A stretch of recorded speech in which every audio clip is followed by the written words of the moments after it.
There's a roof up above me. I've a good place to sleep. There's food on my table and shoes on my feet. You gave me your love, Lord, and a fine family. I thank you, Lord, for your blessings on me. Forgot the lyrics. I don't have much money, and these clothes, they're not new. I don't have much money, but Lord, I have you, and that's all that matters. Though the world may not see, thank you, Lord, for your blessings on me. You gonna sing with me? There's a roof up above me. I've a good place to sleep. There's food on my table and shoes on my feet. You gave me your love, Lord, and a fine family. I thank you, Lord, for your blessings on me. And I thank you, Lord, for your blessings on me. Thank you. You know, if someone wants to sing for God, don't stop them. And it's actually my prayer, and I'm actually very happy that every single time she sees us, when she comes to church, she always comes and she goes, "Can I sing?" You know, Amen. Yes. Amen. Whatever it is that you have to sing, sing with all your heart, knowing that God can hear you. So what song is it today? There you go.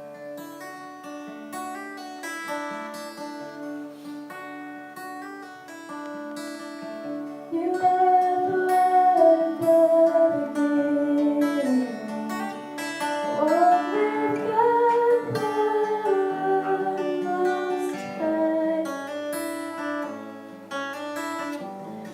Your hidden glory and creation,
in this world to keep you apart. What is your answer to him? Time after time, he has waited before, and now he is waiting again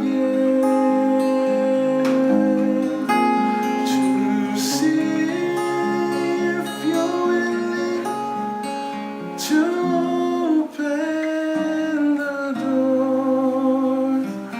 Oh, how he wants to. Oh, how he wants to come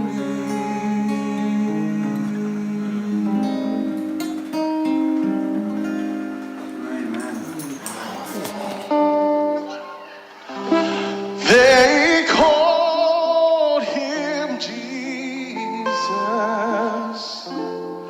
He came to love, heal and forgive. He lived and he died to buy my pardon. An empty grave is there to prove my Savior lives. And because he lives, I can face tomorrow. Because he lives, all fear is gone. Because I know he holds the future, and life is worth the living just because he lives. I love this bit. How sweet to hold a newborn baby and feel the pride and the joy Talia gives. Oh, but greater still, the calm assurance this child can face uncertain days because Jesus lives, and because he lives, Fomai can face tomorrow. Because he lives,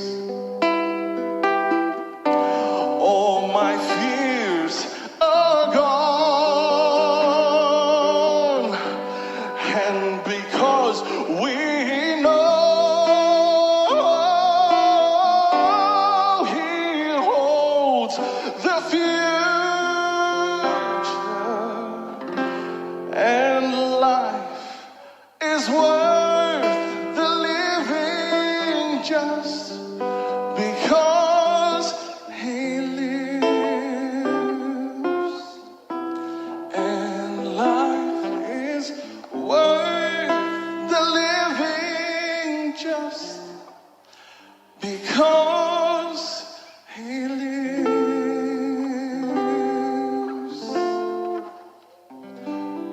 If it is Your decision today to Talia Jesus again today.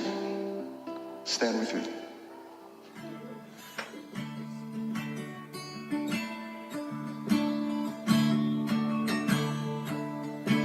I've been through some places where I did not belong.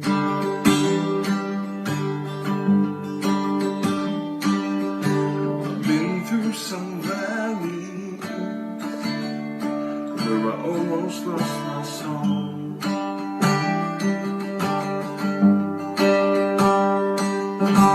I stood in an unholy place,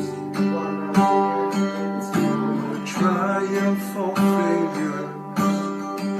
I couldn't get away from His grace.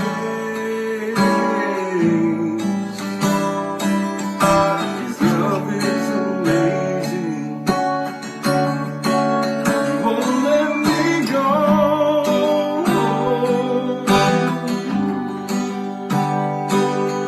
Unmerited favor. He loved me so.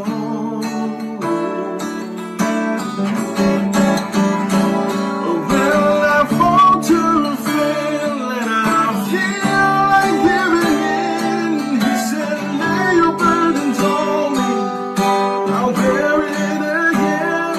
The only thing I've got to say is that I can get enough of His grace.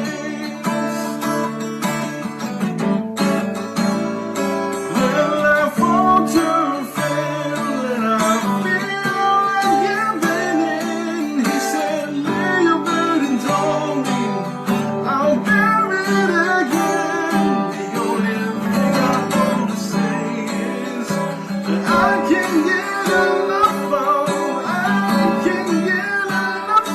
His grace. Of God, born of His Spirit, washed in His blood. This is my story, this is my song, praising my Savior all the day long. This is my story, this is my song, praising my Savior all the day long. Final verse. Perfect submission, all is at rest. I in my Savior.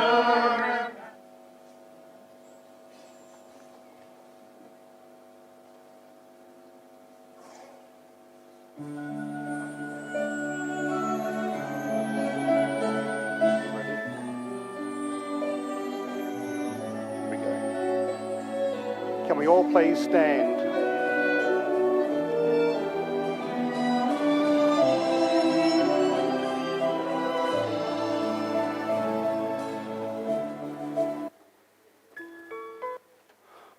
I'm reading from Job chapter 19.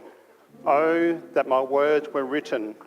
Oh, that they were inscribed in a book. They were engraved on a rock with an iron pen and lead forever. For I know that my Redeemer lives, and He shall stand at last on the earth. And after my skin is destroyed, this I know, that in my flesh I shall see God, whom I shall see forever. And my eyes shall behold and not another.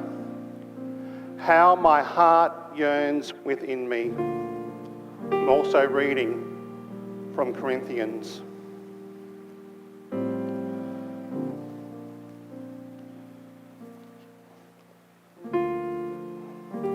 Corinthians. No, actually reading from 2 Timothy. I have fought the good fight. I have finished the race. I have kept the faith. Finally, there is laid up for me the crown of righteousness, which the Lord, the righteous judge, will give me on that day, and not to me, but also to all who have loved his appearing.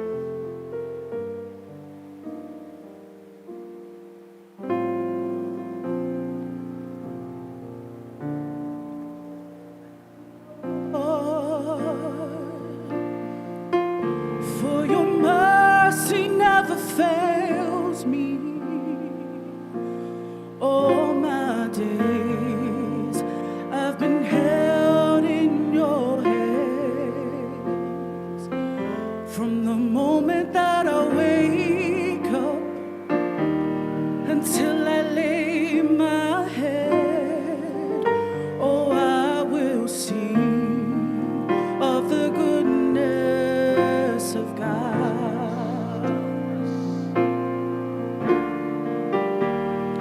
All my life you have been faithful.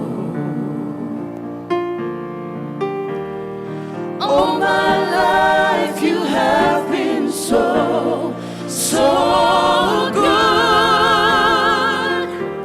With every breath that I am able, oh, I will sing of the goodness of God.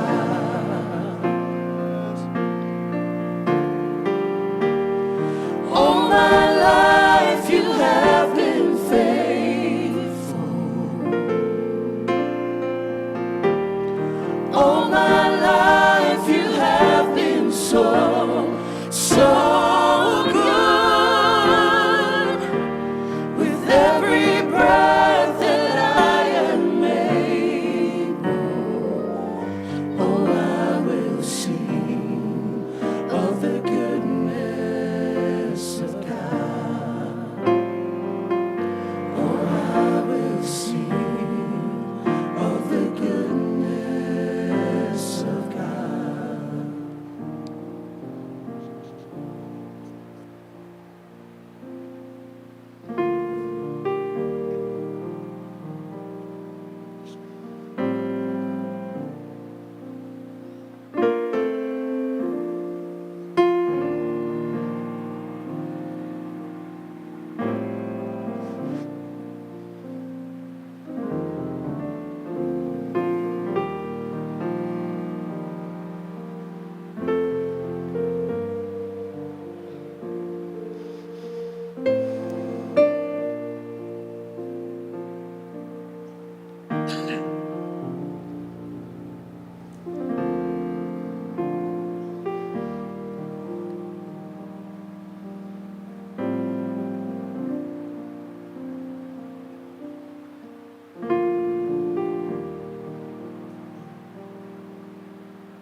Please be seated.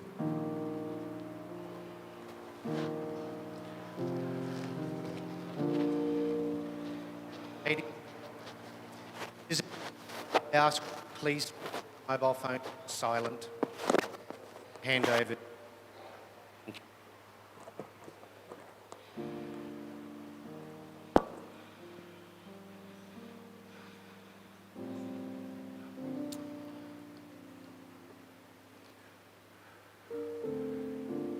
Greetings in the name of our Lord Jesus Christ. On behalf of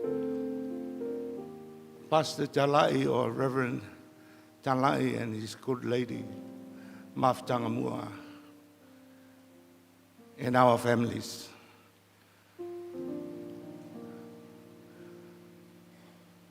I would like to extend our warm welcome to all of you who are present here tonight. It is a privilege. We are honored to see so many people who take this opportunity to attend the first service of our brother, the son and nephew, a cousin, Pastor Fomai, Mohr. Thank you very much for coming. Your being here and your presence means a lot to Pastor Tanlai and Maftanga Mohr, especially the brothers and sisters of Pastor Fomai. We hope that the Spirit of our Lord Jesus Christ, the Spirit of God, be with us all while we celebrate in testimonies, singing, and also hearing the words of God for the life of Pastor Fomai Mohr.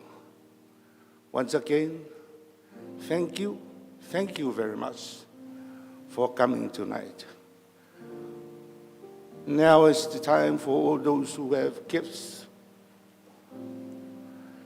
Before we start our usual service, Leo le toi te utala I le tātou ngana wha Samoa.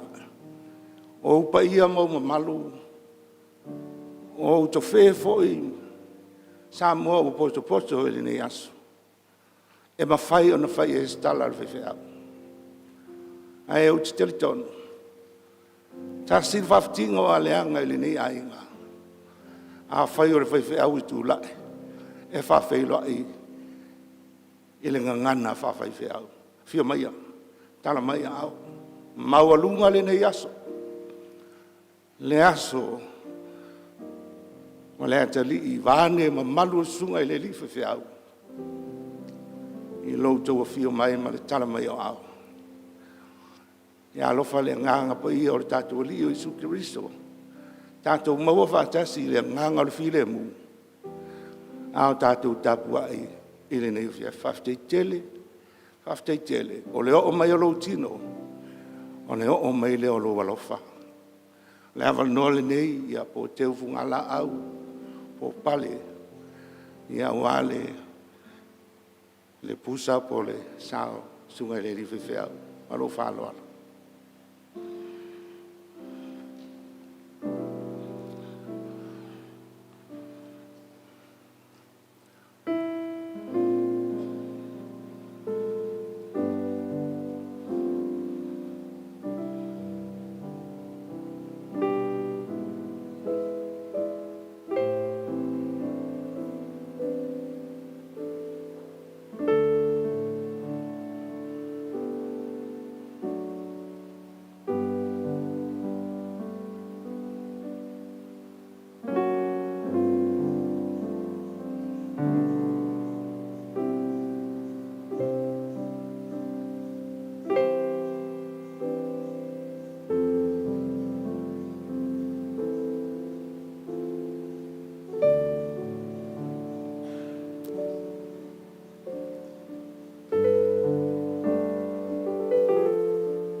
Good evening, everyone. It's time for our praise and worship, and we just invite you to stand.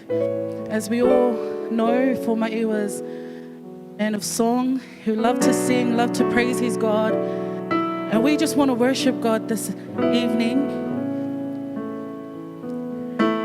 with a few songs, and our first song is Burdens Are Lifted. Days are filled with sorrow and care.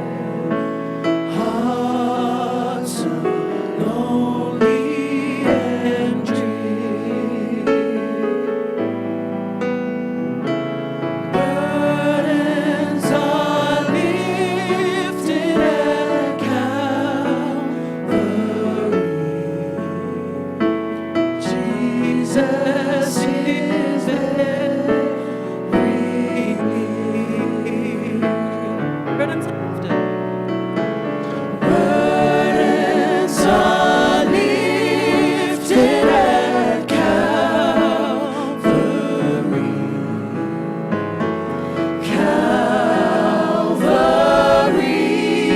Calvary. Calvary. Burdens are lifted at Calvary.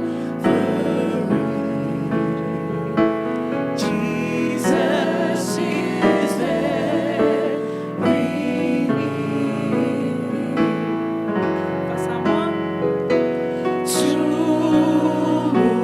Tumuaso ifano Loto uabaybay.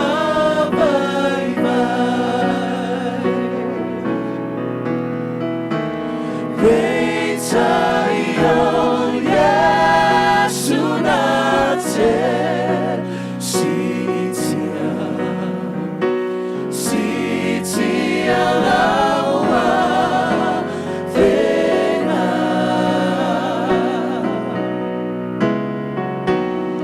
Sitia lawa vena Yesu Calvario. Calvario. Sitia lawa vena Yesu ualatamay oya. Burdens are lifted.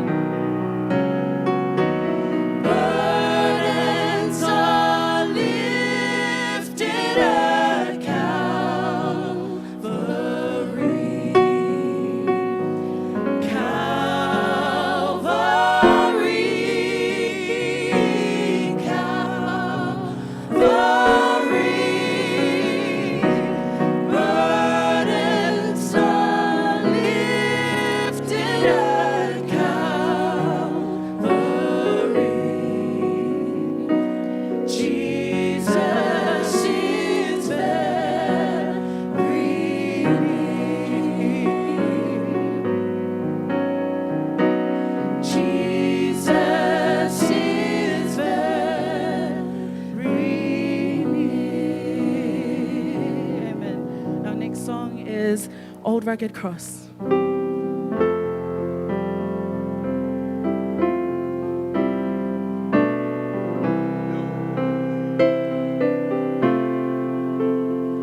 On a hill far away stood an old rugged cross, the emblem of suffering and shame.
our final song to end off our praise and worship is when we all get to heaven.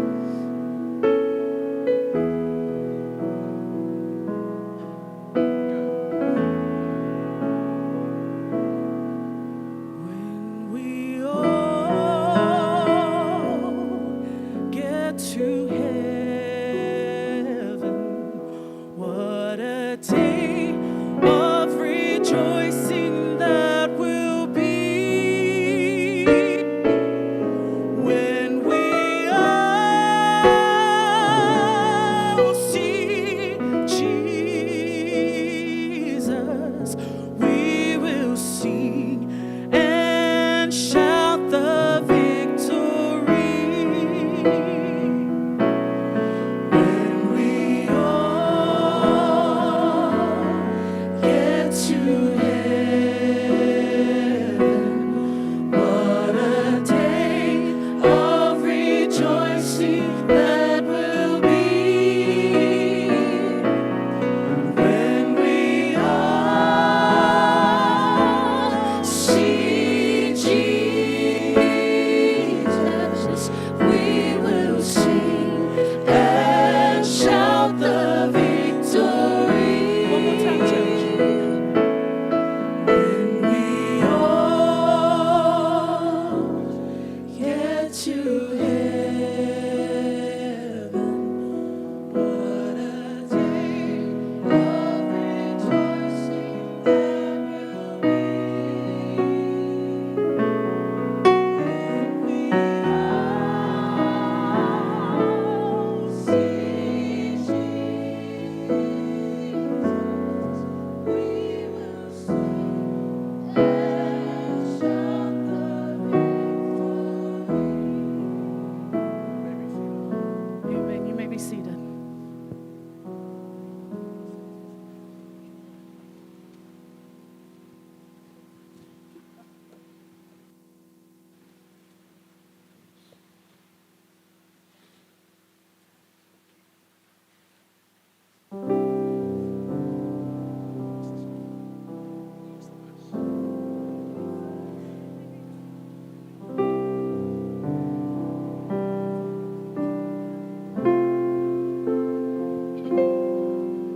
When we finally make your entrance to that city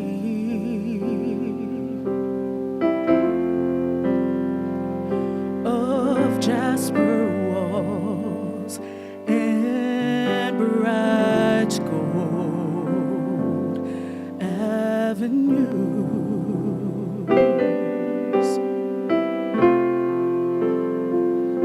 When you behold all its beauty and its splendor,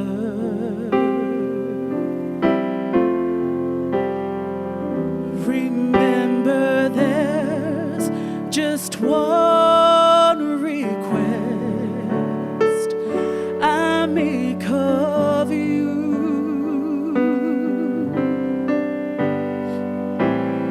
Look for me, for I will be there soon.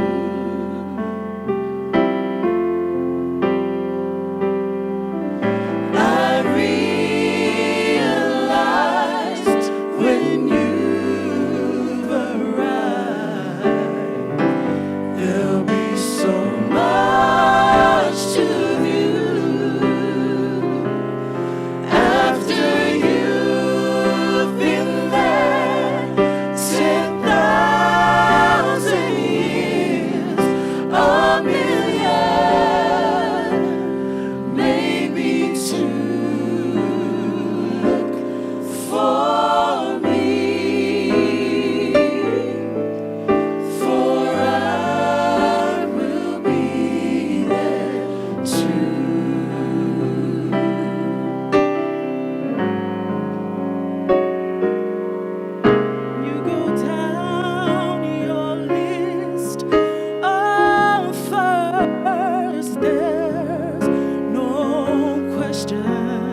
Let us pray.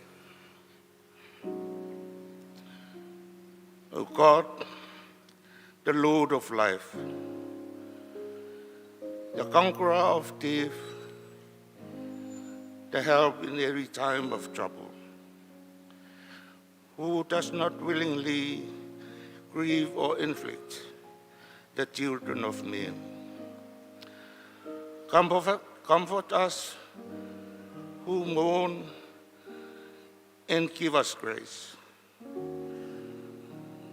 In the presence of death, to worship you, that we may have your help and also the hope of eternal life, and be enabled to put our whole trust in your goodness and mercy. Gracious God, your love holds in its embrace your children in this time and world, but the next. Neither life nor death separate those who trust in you. Unite us to yourself, together with our brother and your servant, that in your fellowship with you, we may be one with those we love. Give us courage, constancy, and hope through Jesus Christ, who died and rose again for us. Amen. Amen.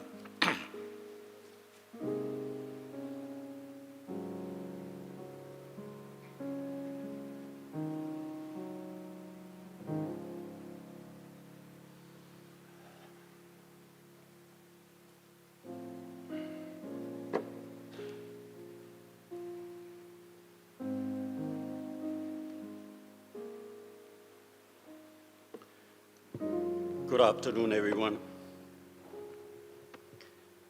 Good afternoon, everyone. I know we all sad, but just bear with me.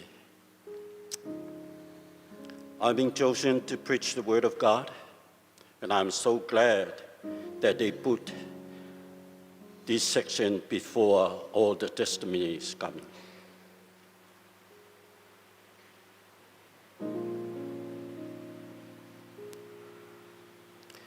Before I present the message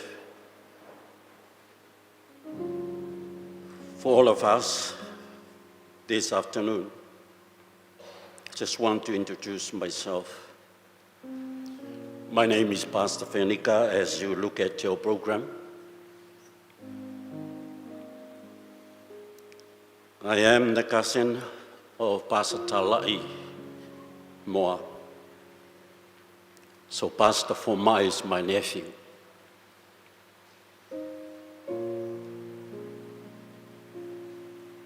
Thursday night,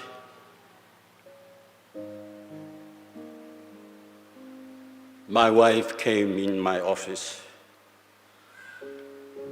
Do you know your nephew passed away? I said, I don't believe it.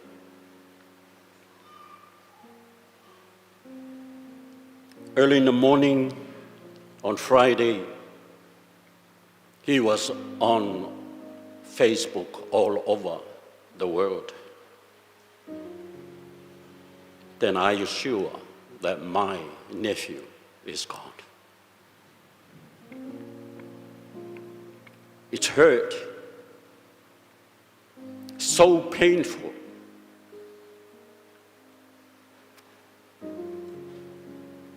But he's like a son to me when I came.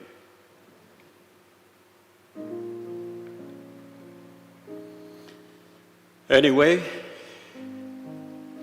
I just want to thank Mohr family for letting me to present and to be a God's mouthpiece tonight to present a message from God for your listening. I just want to thank you all for coming along and be here with us.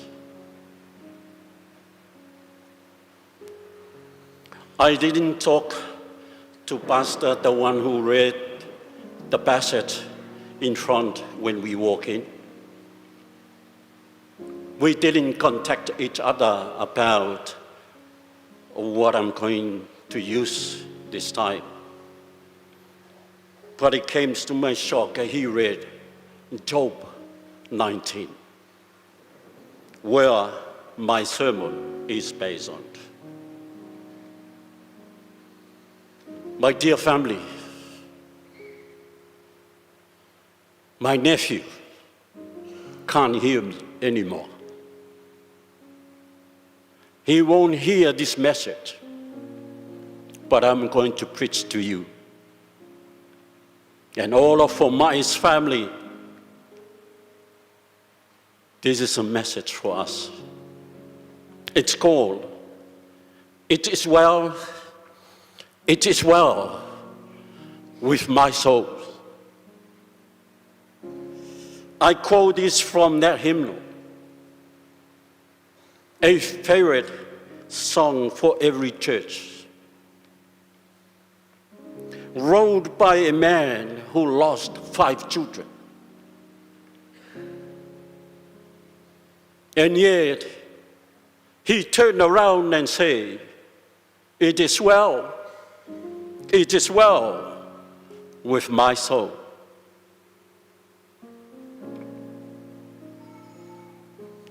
When peace like a river attendeth my way, when sorrows like sea billows roll, whatever my lot, thou hast taught me to say, it is well with my soul. Perhaps we cannot always say that everything is well in all aspects of our lives. There will always be storms to face, and sometimes there will be tragedies. But with faith in a loving God and with trust in His divine help, we can confidently say, Mohr family, Nico, it is well with my soul.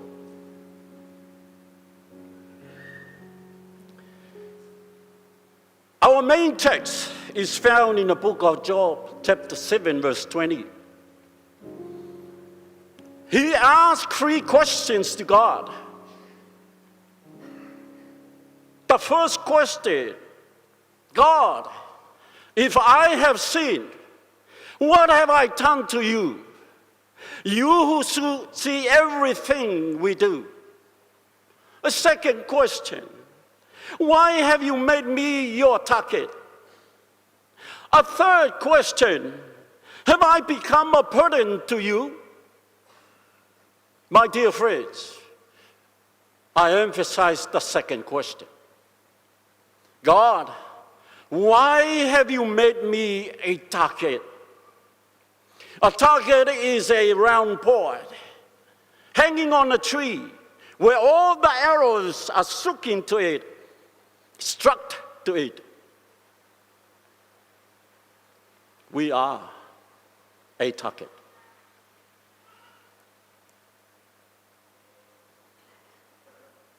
One day, the angel came to present themselves before God.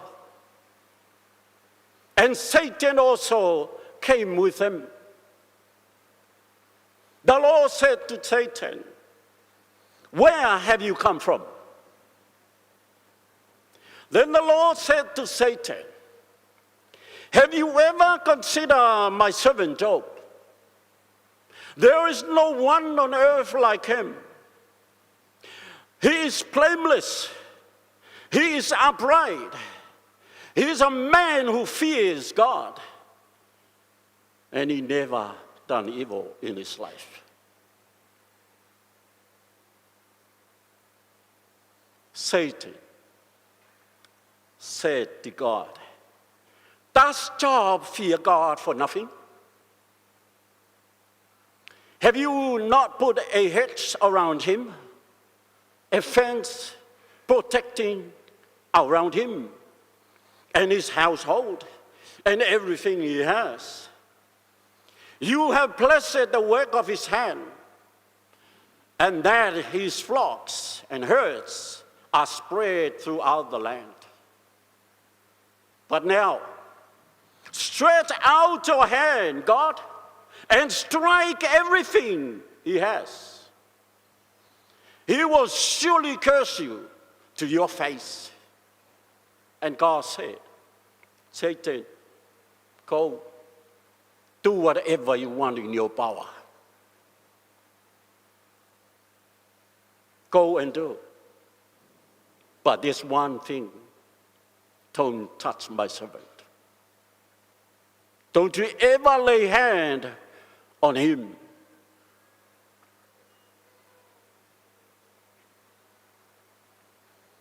Now the arrows are flying on the air and hit the target. One day, one servant came, the servant number one. He came to Job. "Job, the oxen were plowing and the donkeys were grazing nearby, and the Sabaeans attacked and made them off with them. They took them, and they even killed your servant." That was the first arrow struck to Job. And we can see Job turn around and say, "My son, it is well with my soul." My Bible says while he was still speaking, another one came, another arrow flying on the air,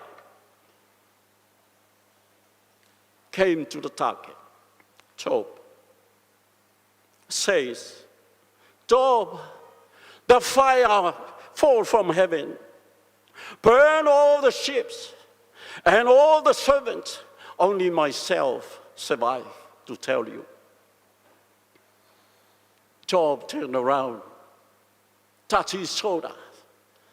"My son, it is well with my soul." My Bible says, after the second, the third came. The third arrow flying on the air towards the target. He came, and this is a powerful one. The hurtful one, the dangerous one. He came. "Job, the Chaldeans took all your camels and killed all your servants." Job turned around and said, "My friend, it is well. It is well with my soul." My Bible says after the third one, the fourth arrow flying on the air, and that was the most powerful one. And this is the last arrow I'm trying to emphasize to your listening, Mohr family, and all of our friends. This servant came running, short of breath. He's been running. "Job, Job, your sons, your daughters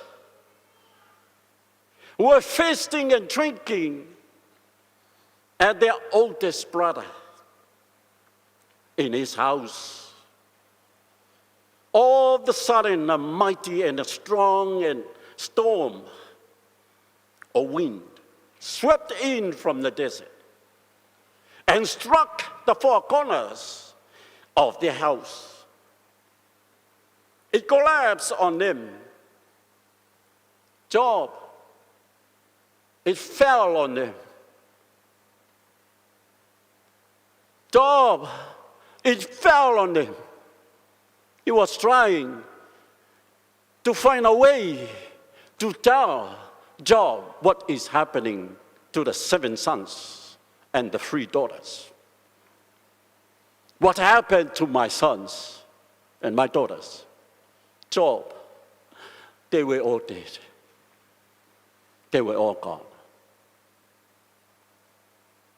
It's so painful. But still, Job turned around, touched his shoulder. My son, it is well. It is well with my soul. Kalai, Mafkanga, you lost only one. Nicole, you lost only one. Your dear husband. But Job lost 10. And he still saying, it is well. It is well with myself. Because he believes in God.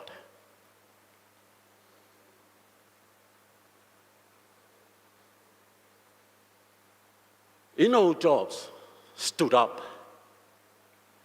tore his robe, shaved his head, and then he fell to the ground. What happened? He worshiped God. Amen. He fell to the ground and worshiped God. Even though 4 arrows came to the target, but he kept praising God.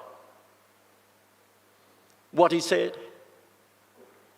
Naked I came from my mother's womb, and naked I will depart.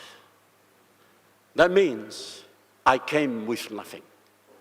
They all belongs to God. All my camels belongs to God. My donkeys belongs to God. My possessions belongs to God.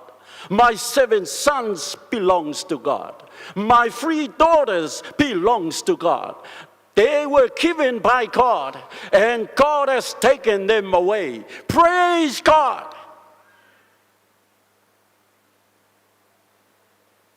The Lord gave and the Lord has taken away.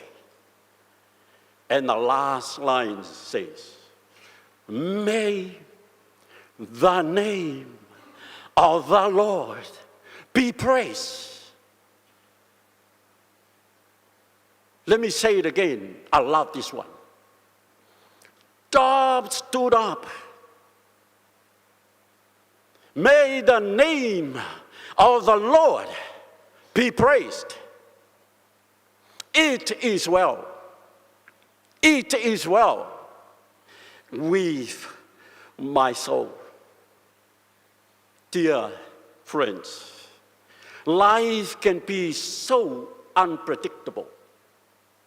Joys and sorrows, beautiful blessings, and distressing difficulties can come unexpectedly. Our life streams and plans can change in an instant. We all know this to be true. So how can we find peace amid such turbulence? How? Horatio Spafford, the one who wrote this song, this poem. He knew something about life's unexpected challenges. He was a successful attorney and real estate investor who lost a fortune in the Great Chicago Fair of 1879. Around the same time, his beloved 4-year-old son died of scarlet fever. Thinking of a vacation would do his family some good, he sent his wife and 4 daughters on a ship to England, planning to join them after he finished some pressing business at home. However, while crossing the Atlantic Ocean, the ship was involved in a terrible collision and sank. More than 200 people died, including the 4 daughters of Erasure. His wife, Anna, survived the tragedy. Upon arriving in England, she sent a telegram to her husband that became, "Saved alone. What shall I do?" Spafford knew that his 4 daughters died. He lost them.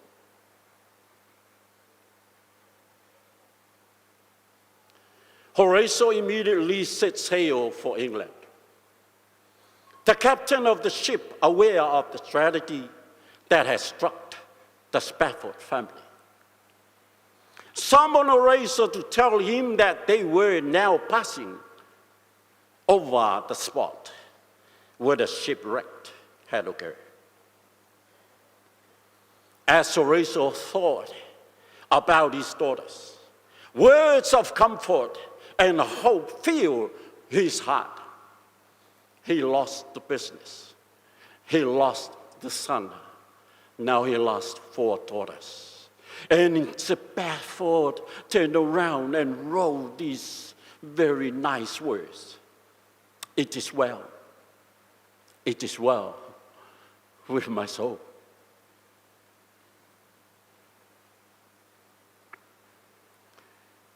This word became a beloved hymn in every church, in every denomination, in every religion.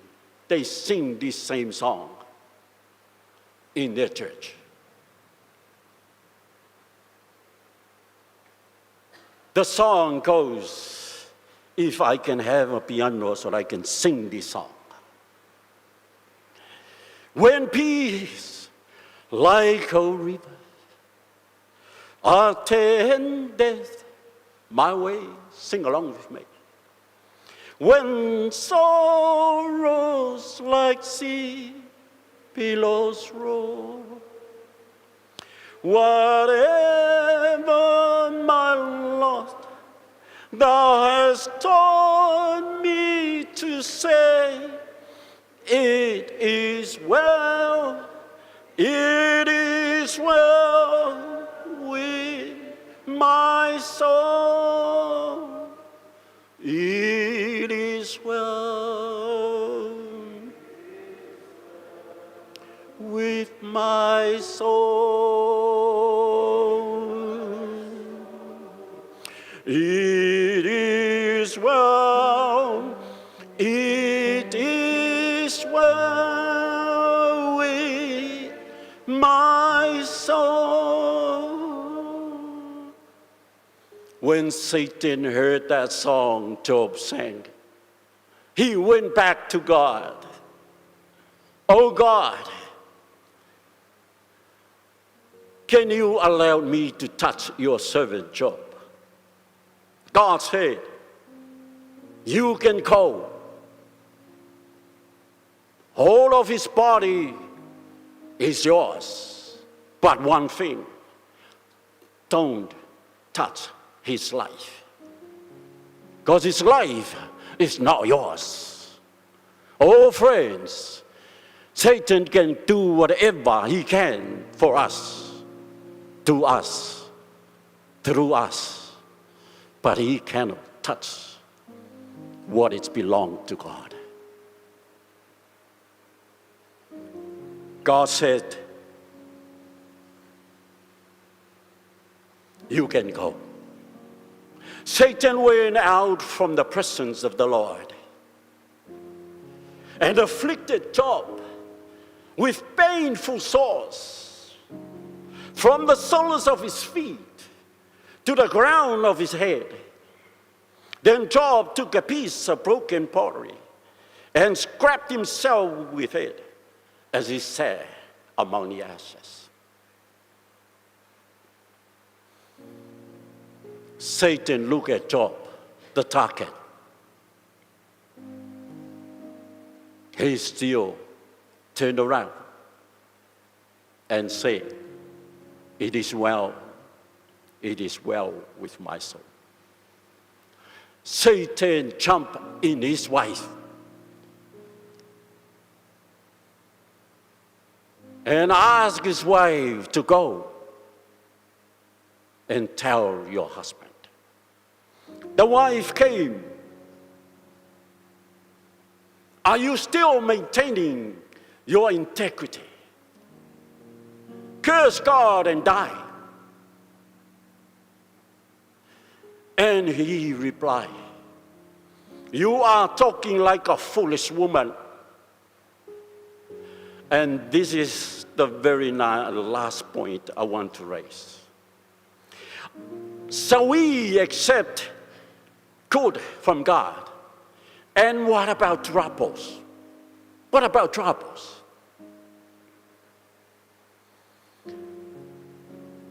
Are we accepting only good time? What about bad time? Are we accepting peaceful time? And what about trouble time? Peace and troubles, ups and downs. We have to accept it. I like the song. I think I have my two friends. I want you to come and help me with this song.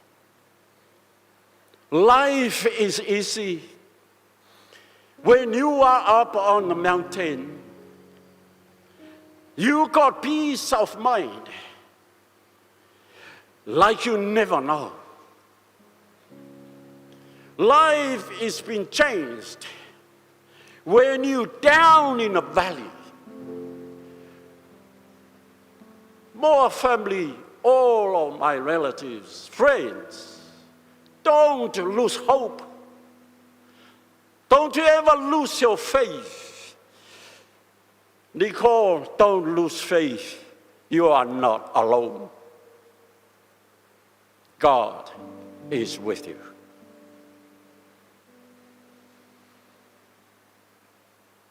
For the God of the mountain is still God in the valley you are walking to. When things go wrong, He made them right. God of the good times, He is still a God of the bad times. God of the day, and He's still a God of the night. That God never leave you alone. We are never, ever alone. He is here. You talk of faith when you are up on the mountain. Oh, but the talk comes easy when life's at its best. But it's down in the valley of trials and temptations that when your faith is really put to test. Kalai, maafkan, your faith has been tested.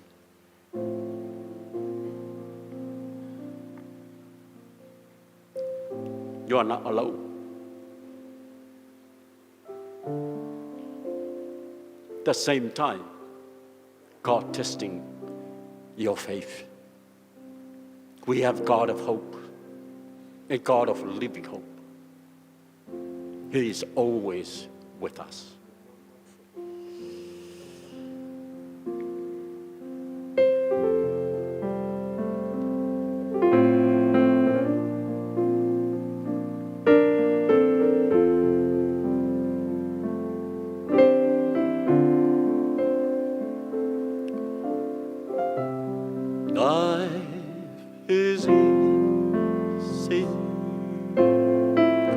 When you're up on the mountain, you got peace of mind like you never know. Life is being changed when you're down in a valley. Don't lose faith, for you're never alone. For the God of the mountain is still guarding the valley. When things go wrong, He'll make them right. God of the good times is still guarding the bad times. The God of the day is still guarding the night. You talk of faith when you're up on the mountain. Oh, but when the talk comes easy, when life is best, but down in the valley of trials and temptation, that's when your faith is really put to the test. For the God of the mountain is still guarding the valley. When things go wrong, He'll make them right. For the God of the good times is still guarding the bad times. The God of the day is still guarding the night. For the God of the day. Oh, the God of the day is still guarding the night.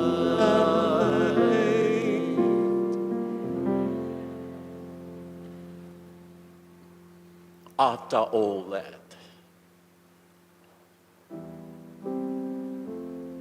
after ruining his life and his possession, lost all of his children,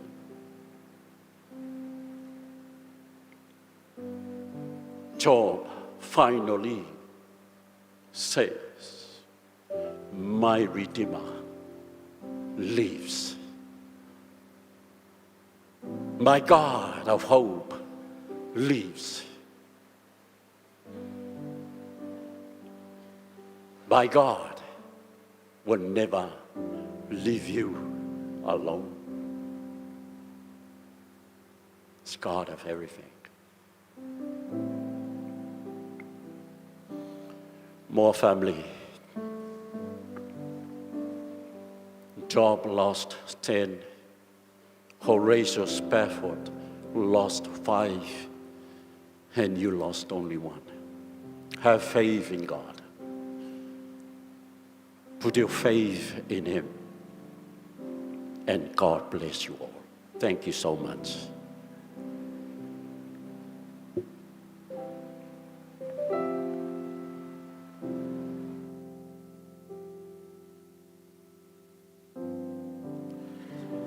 Mo le atu ia le anganga whaftai, le sunga le tamawhawhi au, mo le whamawhanwhana whala I au, mo a inga ngalua, e meise lau fia. As you look into our program, now is a special time.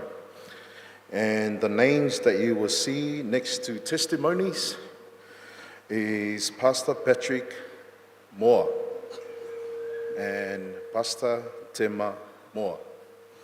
And so I am the oldest child of Pasatala'i and Maftanga. And then, are you the youngest or the second? Most handsome. The most handsome. Most handsome. Okay, and now you know who we are and the reason why we are up here. It is time for our testimonies, and we are going to start our testimonies. La amata ia tātou morimau, I morimau a inga ngalua. O le a amata mua mai e uso, o tua whawhine, Fomai, ia po le awhionga ia tole foa. Ia ona soso aila ia mamorimau, then we will move on to the testimonies of Nicole's brothers after the siblings. Tema, would you like to add? Tema is going to clarify what we need to follow during this testimony time. I understand that we all love to sing, but given the time, if you could keep your songs to one verse, especially if you know in your heart that you're not that great, maybe even one line will suffice, okay? But just given the time, if we can do one verse per song for those who have prepared a special item. And please keep the testimony short. We're not trying to rush you, but in a way we are. And for our non-Samoan speaking friends, good luck. I suggest Google Translate, but important information for you guys. Okay, that's for you guys, our non-Samoan speaking friends. But we're going to start now with, we'll invite Shane, Noema, and Talia. These are Fomai's brothers and sisters, and Lily. They are our younger brothers and sisters.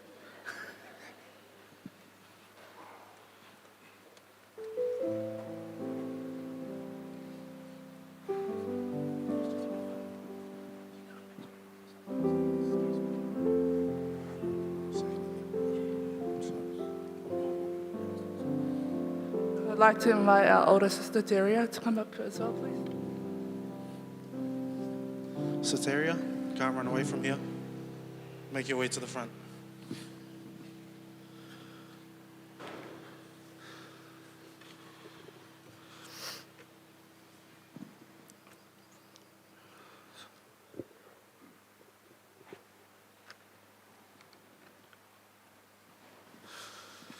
Good evening, everyone. My name is Talia. As you all know, I'm Fomai's twin brother.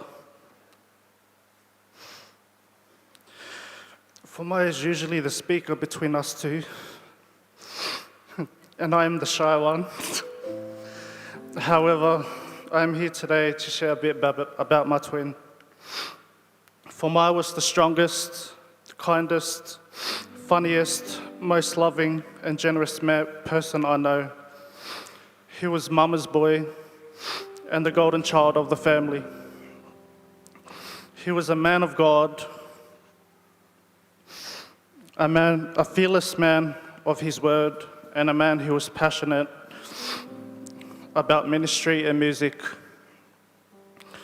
One of my fondest memories with him was when we were kids at our house living in Griffith. There was a big tree next to our house that Fomai would climb just to get onto the roof, but as he was making his way down, he lost his footing, fell, and cracked his head. He told me to get toilet paper he told me to get toilet paper. And I had to run inside 3 times for Dad to get his attention. And he finally walked outside to see what we were up to. Fomai's ideas always resulted us into getting in trouble. Like that time, we played inside the plantation and burnt it. I can't do this.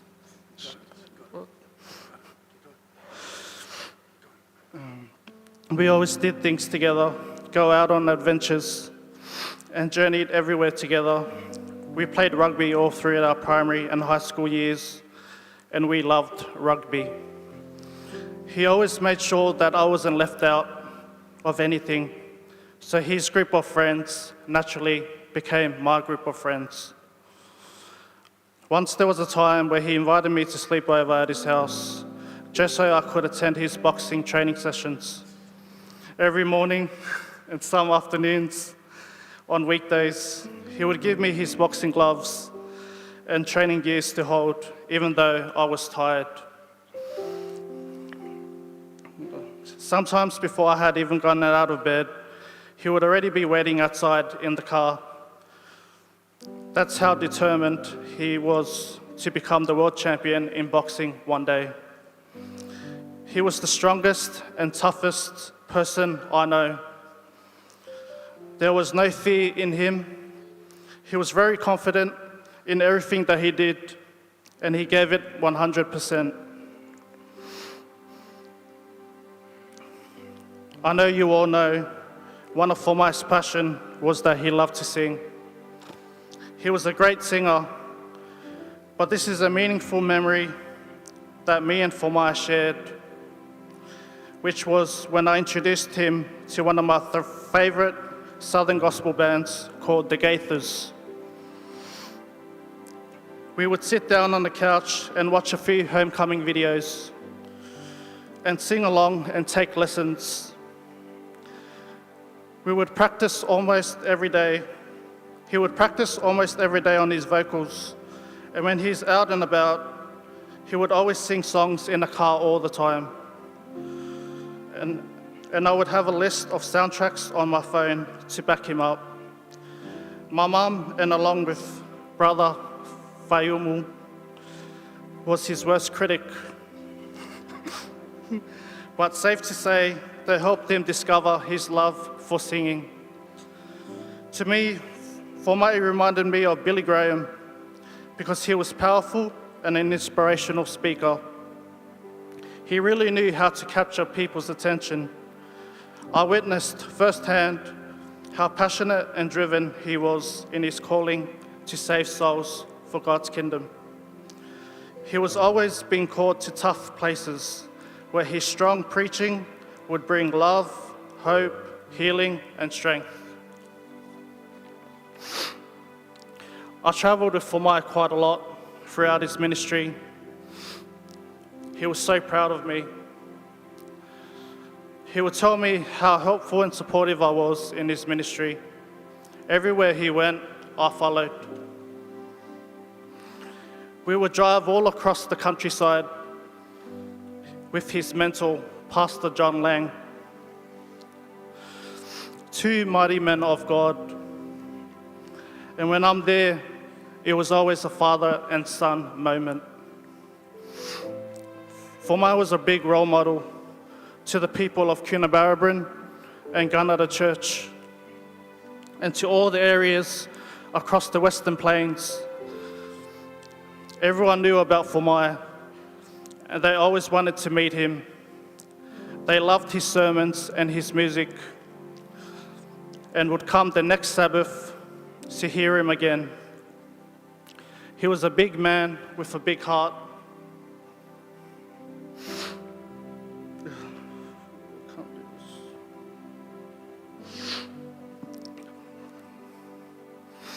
He kept on preaching the gospel, and I always knew the love he had for people. Fomai would spend a lot of his time visiting people at their homes, going into hospitals and in nursing homes, driving around town and talking to so many people in the community and sharing his testimony and praying with them. And these are all the memories that I will cherish for the rest of my life.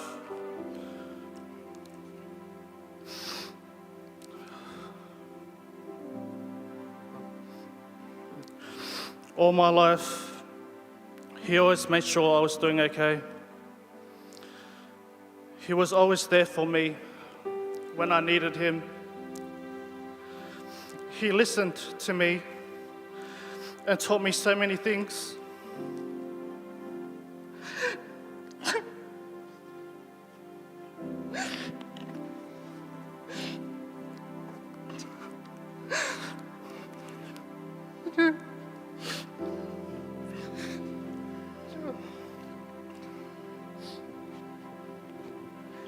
He listened to me and taught me so many things. He was my day one, someone who always had my back. So even though he's not here anymore, I will always be there for his son and make sure that his legacy lives on. I love you, Fomai. I'll never forget you like the best big baby brother ever. But I'll see you again in the morning. Thank you to you all, and God bless.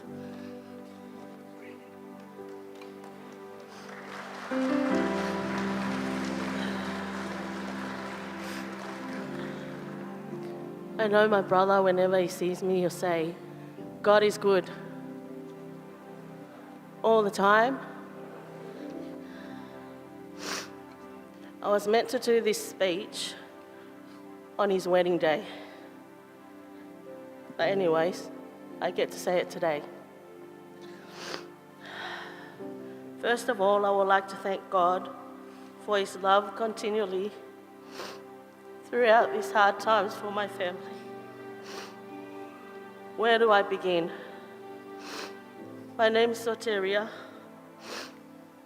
I've known Fomai since his mother was pregnant with him. I was 15 at the time. I used to look at her and this huge stomach. And I used to say, oh, I would never want to carry that big stomach like that. I'm one of many children that Tala'i and Maftanga has nurtured in times of trouble. I came into their family when Fomai was only 2 years old, going on to 3. I've known him as a very active boy. From sunrise to sunset, that boy kept me and Shane on our toes. From me caring for my son, because I was a young mother, Fitu, to also caring for Fomai. I remember the many times I had to tell him to stop waking up my baby. Fomai will always give me that cheeky look and says to me, I just want to hug him before he goes to bed. Fomai was like a thunderbolt. He was very fast with his whereabouts. Many times our parents will go shopping and me and Shane will beg them, please can you take him? Take him with you shopping. But no, he had to stay with us at home. Because when he goes to the shop, you'll want everything in the shop. So we had the opportunity to try and teach him some lesson. But that didn't work out. Because Fomai will try and be Mr. Superhero and climb the tree beside the house and will call me and Shane to come and get him. And he knew we can never catch him even if we try. The more I call out to him, the further he went onto the roof of our home, remembering he was only like 3 years old. He used to call out to me to move aside because he was going to do a pee from the rooftop of the house. As I say, He was very active. He did test my patience many times. He didn't care if we smacked him, because smacking him didn't work. He used to climb up big trees and always wanted to be the best and the highest. Deep down in his heart, he loved people. He loved to help anyone in trouble. He was a loving uncle to my 4 children. And my daughter was his favorite niece. Whenever Fomai was planning to visit us on the farm, my children will always be looking forward to their uncle coming, because he was fun to be around. He would spend time wrestling with them and show his half-caste nephews that he was the strongest of them all. And I mean the strongest. He was wrestling 10 and 12-year-olds. I loved it when he visited, because he would always sing a song or play the guitar. He was very talented. He shared many struggles with me. He even rang me one time and sussed out my daughter's fake Facebook page. Her pictures, even though she made a fake name, but her picture was on the profile. He used to tell me when a boy comes to his niece, he better be a good one. So many memories of you, my precious. You taking over your wife's boxing training was one of the worst, because it meant I had to work hard on that boxing. You were such a tough trainer. And you're not here for me to tell you I've lost 25 kilos. I'll continue to exercise for the better. Fomai, I'm missing you so much. You were such a wonderful brother. Going to Cooranbong, it took forever to go shopping with him, because everybody wanted to talk to him. He loved that community. He loved people. You helped so many. You showed them what real love is. It's not just through words, but actions. My husband and me, I'll always remember you, my precious brother. And looking forward to that day when our Savior returns. You fought hard for what was right and wanted so much to continue your ministry as a pastor, to help many people.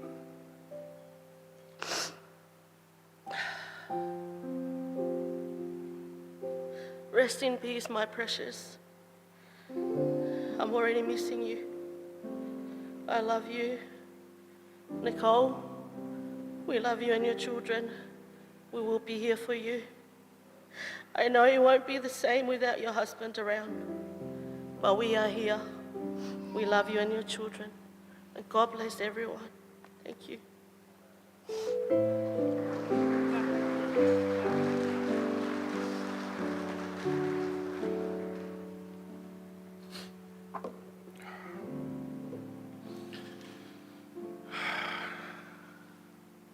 My name's Shane. I'm the oldest, after Pat, of course.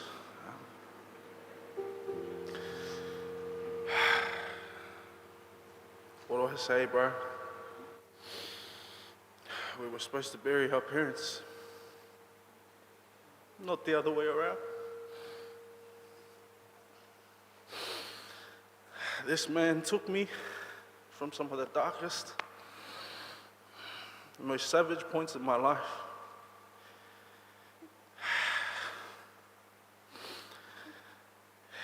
I had left my family and the church for a long time. And I went into a life where only my brother could reach me. And instead of judging me, He came and got me. He picked me up. And today I'm standing here, a proud Christian again, because of that man. But now you left me, Us. I will continue your fight. I love you. Like your favorite saying, o moaso uma, ai uso moaso ali.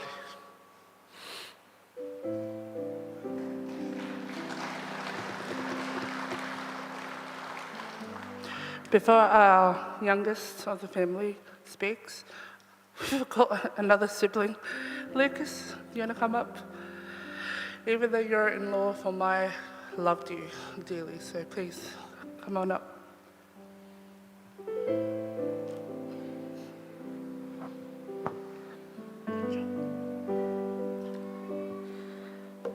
Hi everyone.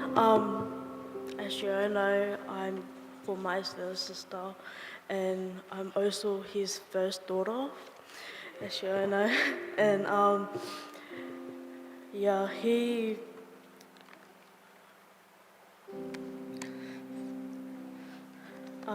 I don't know what to start, but I'll say my relationship with Fomai, my brother, it was like we never fight or we never like have like any argument or anything. Like he's like my second dad, and as you all know, I treat my second dad better than my first dad. I remember when Fomai was living in Cooranbong, like when he had a church in Cooranbong, whenever he comes home, he always, like, time he arrived, he would be like, oh, Lily, you shouldn't prepare the food for the king. He always called himself like he's the king of our family.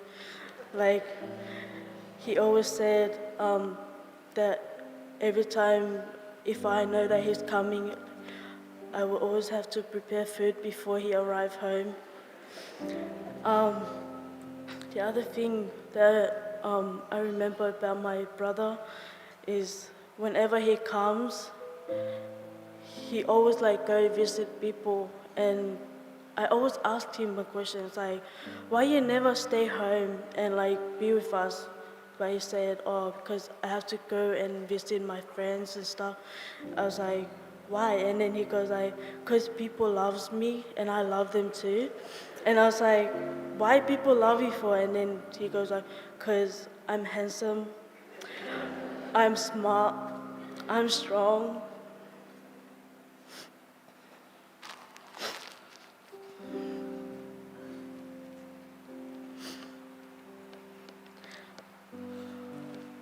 And I'm intelligent. As you all know, Fomai is like, what, a person that almost the whole world loves him. He's a loving brother.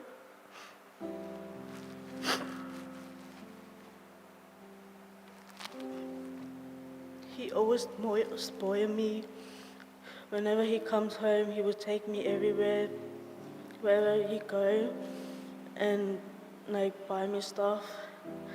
And the other thing I remember about the other day, I think when Fomai came home, and then I think something happened with his leg, and then he came like, oh Lily, my leg is so painful.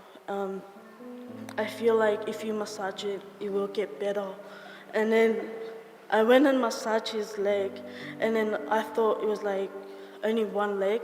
And then after that, I was about to leave him, and then he'd go like, oh, I feel like my back is hurt. My other leg, can you massage my other leg and my back and my shoulder? And I was like, oh, why don't you just tell me to massage your back, and then like you making excuses, and then yeah, I miss him so much. He always like cares for me, loves me, and do everything for me, no matter what. And the other thing, he's so annoying to me. Every time he comes home, he will like, I just finished, maybe like I just finished like cleaning the house, making the chairs, and like sweeping the floor. He'll just come and put all the cushion on the floor, and then he'll just go like running around and laugh at me, and then he'll be like, shame on you, you have to pick that up. And I was like, you have to come and pick this up and help me. He was the funny person ever. I will never forget him.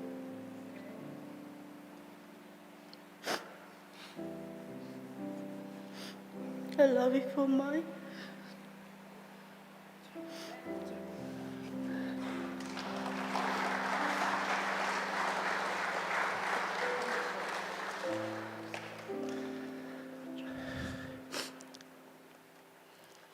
My name's Lucas.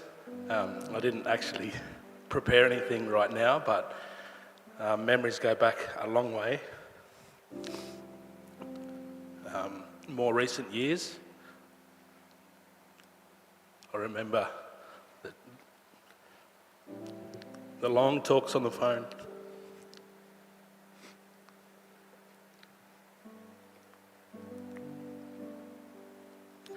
Sometimes my wife would ring and ring and ring. Said, who are you talking to? 2 hours, one call. I don't know what we talked about. The time would fly.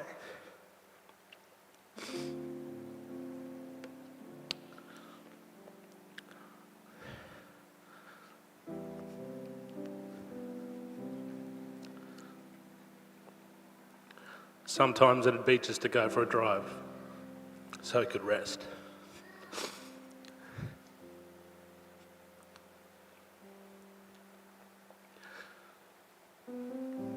Even those who are so busy sometimes with people need to have a break.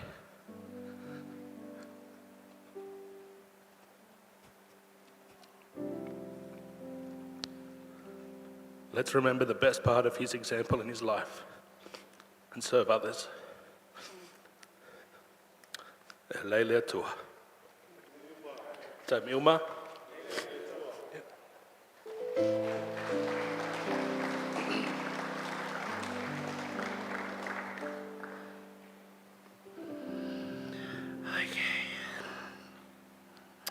My strong, kind, talented, amazing little brother. A few characteristics that best describes Fomai. He's always impulsive, annoying, obnoxious, reliable, a family man, loved his culture, and most importantly, loved God. He had an aura that drew in crowds of all ages. Fomai, you weren't just known for your voice. Your compassion to see people for who God sees them without judgment is what attracted people to you and inspired them. You always made time for everyone. You listened and you were compassionate. Sometimes we wondered if Shane and I and Zeria were really older than you when you took control. Fomai and I, we always fought all the time. It didn't help that he was Mum's Bele favourite, so he got away with a lot of things, and I took all the blame. One time, Mum had us kneel down and hold our arms up and put books on our arms until we were ready to apologise to each other. Obviously, I was stubborn, so I waited till he was ready. Little did I know, his annoying ways was his way of getting my attention. God brought healing to our relationship 2 years ago, and I praise God that he died knowing that I loved him and that our relationship was restored. He often joked that I would love his kids. I disagreed. I promise you, Mai, I love your children. And the little FJ for Mai Jr. too. Till the end, you remained brave for us, not wanting to be a burden during your struggle. You stood for what was right, and I'm proud to be known as, he often said, Fomai's sister. The devil tried so hard to take your life multiple times, but God's will for your life prevailed.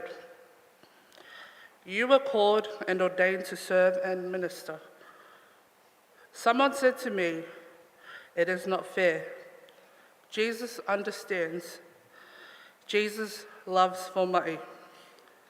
The next thing Fomai will know and see is the loving and forgiving face of Jesus. He will feel genuine peace, love, and acceptance that he was not able to settle into here in this broken and chaotic world. I'd like to invite the three girls to finish our little speeches.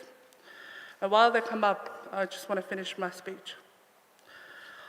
I trust and believe that I will see you again in heaven for me. I can't wait to embrace and punch you at the same time. The song that the girls are about to sing is a song I wrote 2 years ago called Heaven. I never thought I'd have to sing and dedicate this song to you, but now I do. Oh, my heart longs for the day when I'll see my Jesus in heaven. My heart longs even more for heaven now, to be united with you. May we hold fast to the hope of the glorious morning.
It's not our time on earth to share to the world.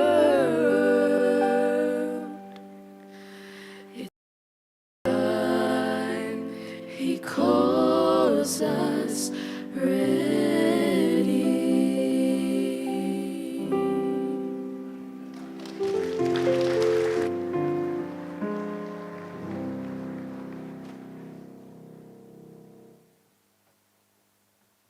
Thank you so much, siblings. I'd like to call now, Fomai has extended siblings, Nicole's brothers and sister here. And they are very much not speech people, but we love throwing people in the deep end in our culture. Come swimming. So I will remain here until you are standing next to me. Chook, Leanne, Chap, Mick, Rylan, Nicole's brothers and sisters, come. Fomai was absolutely infatuated with his in-laws. Absolutely infatuated with these guys. He really took them on as his older siblings. He would often send me videos of them. What's the word? The PC version. They had a bit too much cordial, and he would often send me videos of them. He absolutely loved these guys, and there's an opportunity for you guys. Where's Mick? Mick? He'll be here.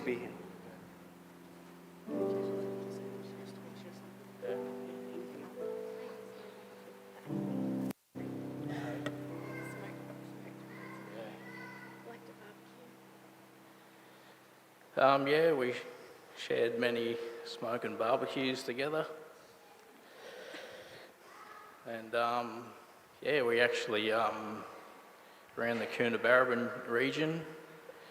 We used to go out in the bush and drive around looking for the hairy man, the yowie. Drive out there and just sit around and see what's happening. But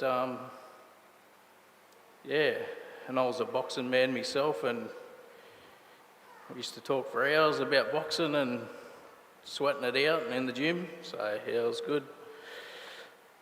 A lot of good memories and moments with Fomai. And yeah, can I get a hey yeah? Yeah.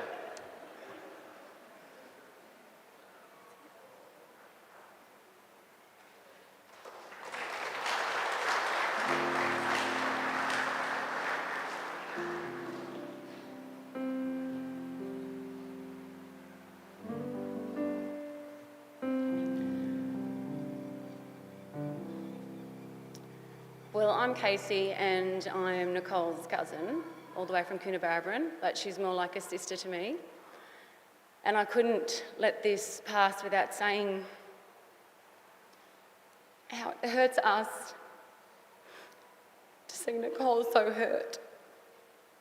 Fomai was a beautiful person, and when Nicole introduced us to him, I knew then. I was honoured to witness Nicole and Fomai's wedding and see the love that they shared. Fomai and Nicole matched because Nicole lights up every room she walks into as well. Nicole helps everybody. Nicole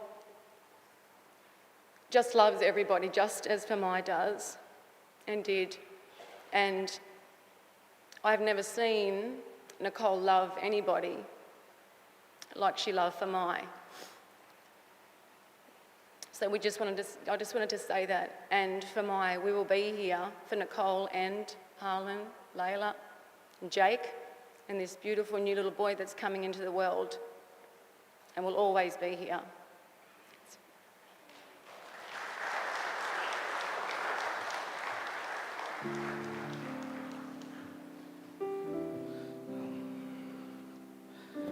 If there are any other, Nicole, you got any other family around? They're all gone, okay. They're looking for the yowie. Okay. Okay.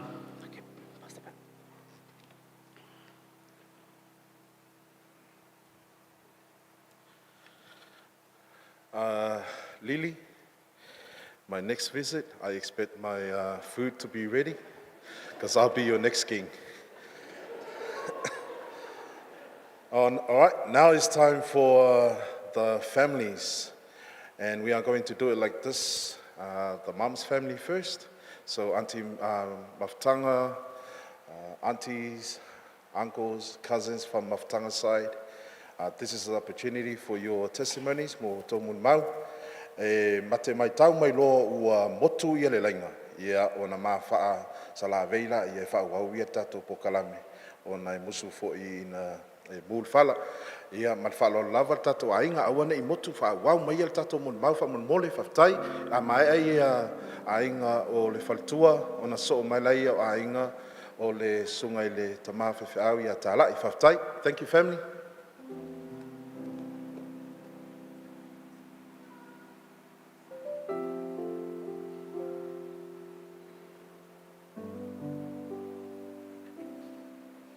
All right, over to Ta'ala's family now. Any of Maftanga's family? Please, this is your opportunity. There's no other opportunity. Tomorrow, if you want to share any fond memories, now is your time.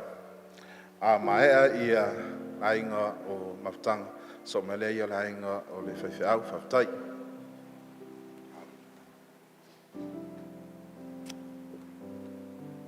Mo tula ia tu le amatele ma le minga o tawai. Ono le avanoa le o mai tau mai ia o la ingo Maftanga le na mumua a le o so ma la ingo tala. Ia wa o mati a ingo tala I mati a ingo Maftanga so le o tapol pilingi in mea. Ia o tile tu e whaisi si whamtalanga e whaatau le soifuanga o sungo le ri whaifi au. O le o tō whaafonga mai o na tō whaafine ia ma nai nauso. Ai, o tili whaalonga o la unga ia le sunga I whaifi au. Ai ele na ministry e au ngā ia tia. Oh, by the way, I'm sorry for those who cannot follow sermons. If you're sitting next to a sermon person, please just ask them to explain what I'm talking about, because I'll be speaking in Samoan. Ole ministry for Fomai masani ona whaasoa atu I lunga o Facebook e lo tōrua. O lana o viinga o le tua. Ia ono o ri whaiwhi au le tele lona si ufonga. E ia na pese mātango fia. E toru tau sanga o nofo wha sa lockdown Samoa. Wha tau tau nu matara tō nafi.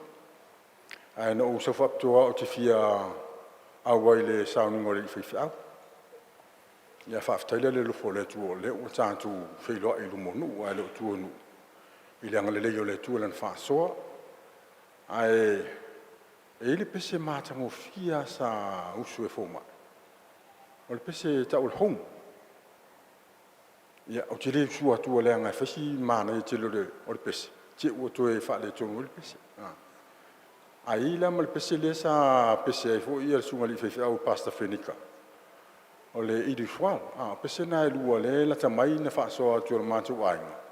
O lo lunga le YouTube ia o lo amvatu ipe ia le whi au o le tala leo le whaotanga. E te le sunga li whaiwhi au. O te fia mo le mauna uia lantou ia le tūlanga na. O mātou ia mo whaisi mātou te lea tu le tūpulanga le Fomai. Ona e whaisi tala vauti le whalo Fomai. E masalo pena asina whasuk tau sanga te mtua ia Fomai. E le whapera te le nā maa. But what I'm saying is that whether you're young or you're old, the ministry of the music that Fomai, Pastor Fomai has been sharing on the Facebook and YouTube has worked miracles around the world, including an old guy like myself. But o lau nā mōri mau le mātango fia o le nau telo le tangata nei o Pastor Fomai. I lona vala au. O le vala au o le tua. E whaasoa le tala leo le whaotanga. E sos tangata. E au wala atu I lana I vi ingo le tua I lana musika. Ia, o ke whaaftaila ni amano I sunga I ri whaifi au o Patrick ma tema. O na o lefe mai a ausu sau pese, mo la male luo whai upu. E ile pese na whatu ele great grandfather o tala, o I o Fomai. O le pese la, ia, o te le Europe mata o fia pese ia le tinafo ia maftanga. Al pese e silfia umala o Samoa. Ina nei te uotu le silfia. O le pese le na whatu o le whaifi au o sopo anga lauvi. A o whaifi au o le nule o vavai. Ia e whanonoa. Ia e mātango fia le laptong whi e usu o. Ia fia a fisoson mai. Ia fisoson mai la ia. Tamala, si kāngia sau le kōrfu le sā tā vitia whasifia ia sau. That's good. Oi kau kupu alu. Mo ngā samulia I talo sanga tano no fo faatasi ilene langa Aulene huavala awina oe Eye o malota ua leo mamoe Mosue Hoi atu male tangi Mana tua o ainga o lo fatali Ua ala awina Nei o ele tupu I le langi Hola upenina O ela upeletasi Si koe si kasi ala si mupale lango Rufai pulonga Fai mai paulo I le isiano e whamaoni E tinga ina I puapuanga se io o I le oti Mapui tunga mauti Utino e oli oli E mapui le langi lo tato Lo tanu moni Mosue E foi atu maletani Ana tua o ainga o lo fatali Ua vala awina Nei o ele tupu I le langi Ala upenina O ela upeletasi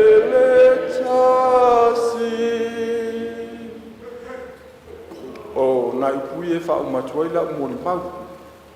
Ona tātou te le iloa o lana te mea o mai leoti. Mātango fie upo le launga le whaifi au Pastor Fenica. Ia ma upu fo isa sauno ai ia le sunga ia Reverend Elia. Whaaftai nei upo e whaala ia mai.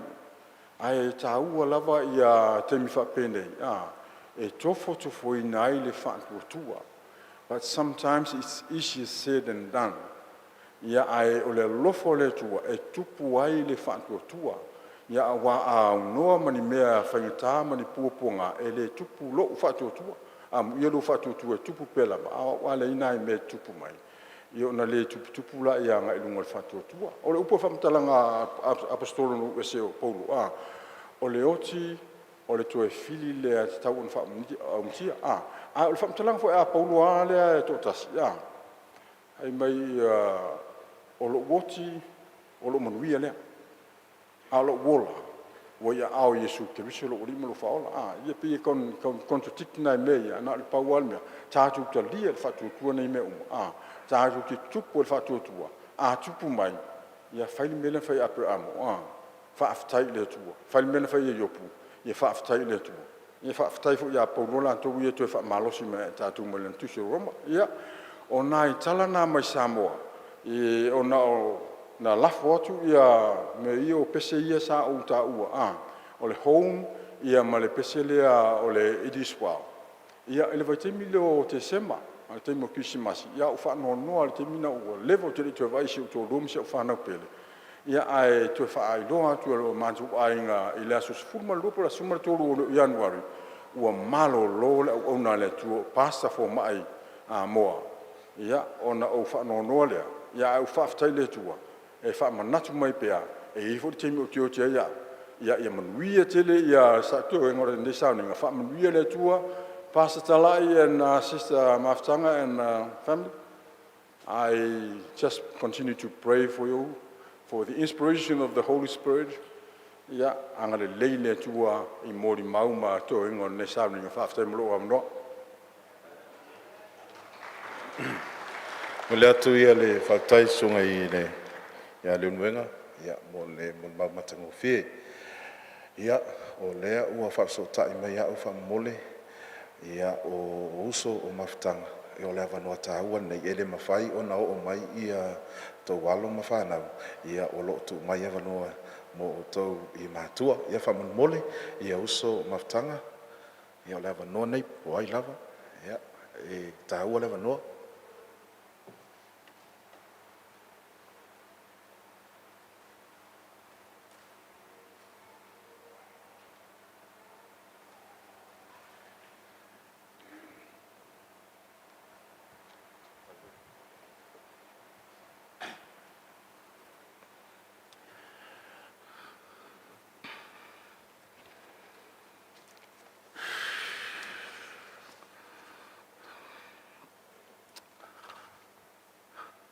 Ia no le uti vai mai le tu mai uso.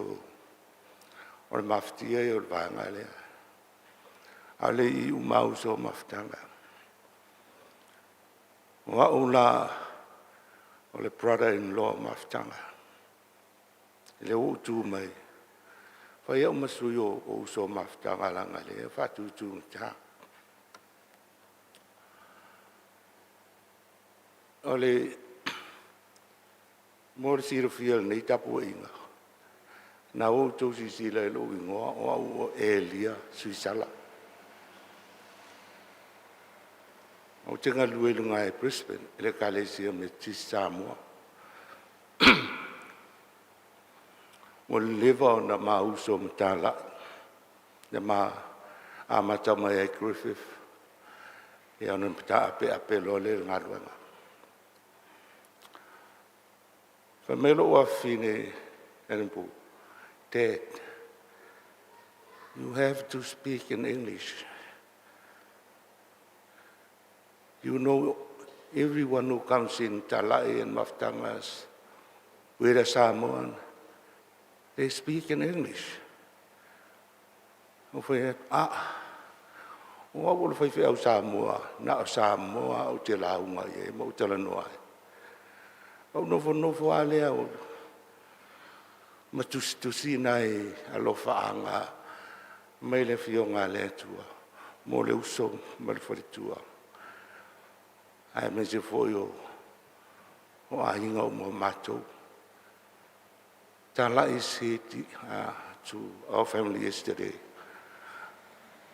There is no we are one family. One is in spirit, one in body, yeah, and one in mind and soul. So for the sake of our non-speaking Samoa, I was talking that I never speak English in any service because I'm the chairman or the superintendent of the Samoan Methodist Synod in Queensland. There's about 15 congregations under my supervision. every service that I conducted, I have to speak because they are all. But looking at this service, it's a multicultural. The majority present tonight are all Palangis. So thanks very much for my daughter for saying to me last night, please, Dad, if you have a chance, speak in English. So I will try to read what I put down.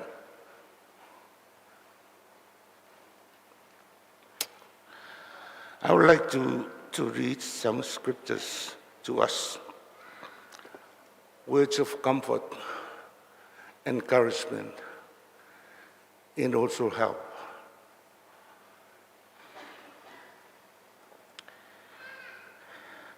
Fearfulness and trembling have come upon me, and horror has overwhelmed me. These are the words from Psalms. Therefore, my spirit is overwhelmed within me. My heart within me is distressed.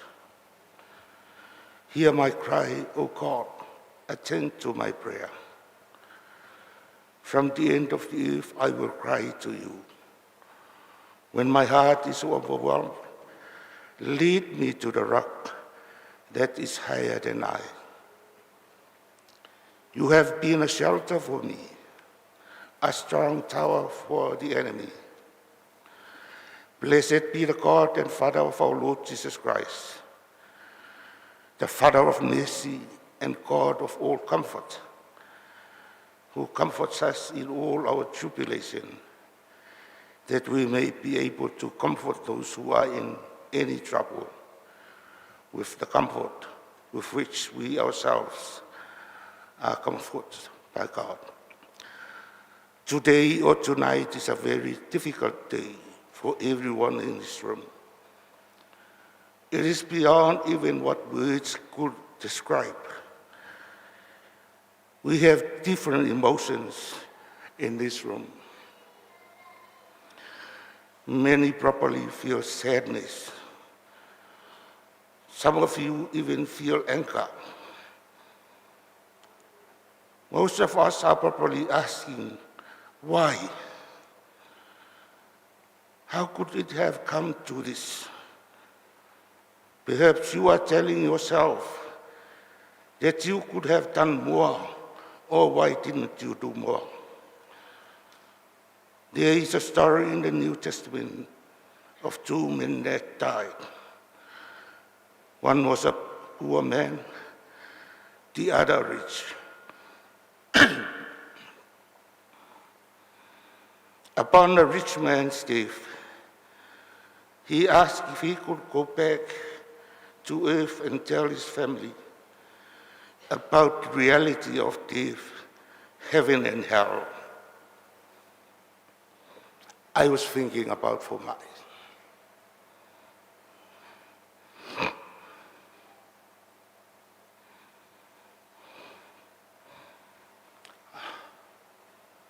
Of what Fomai would say.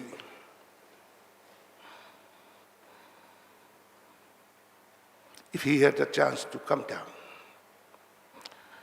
There are two things that I believe Fomai will say to us all tonight.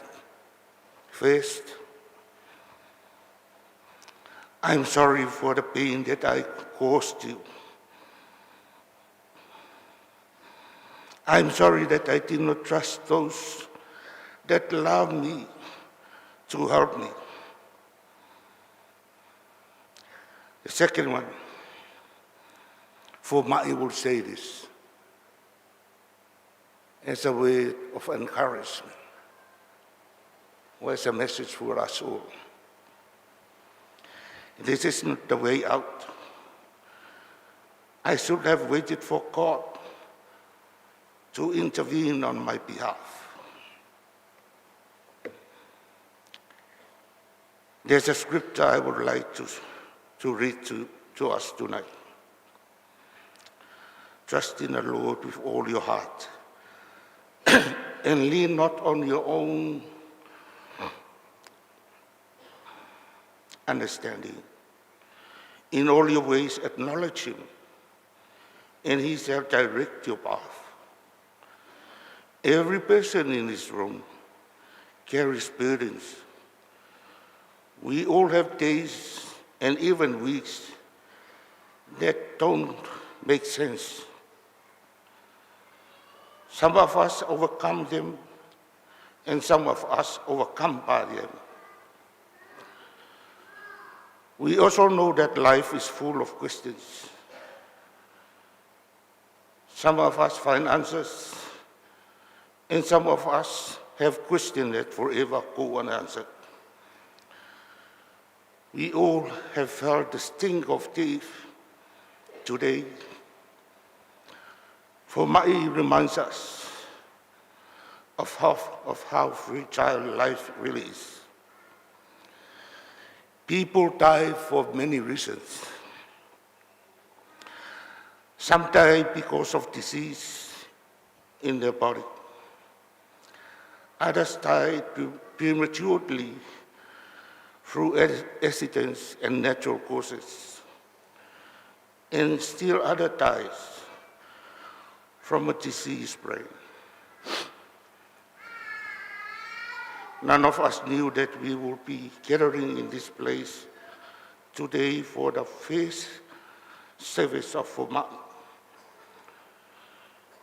Since hearing of his death, I am sure that many of us have been asking themselves, what could we have done? What should we have done? Could we have done anything differently? Apart from hearing, we have done what we should have done. We can't judge what went on in Fomai's heart.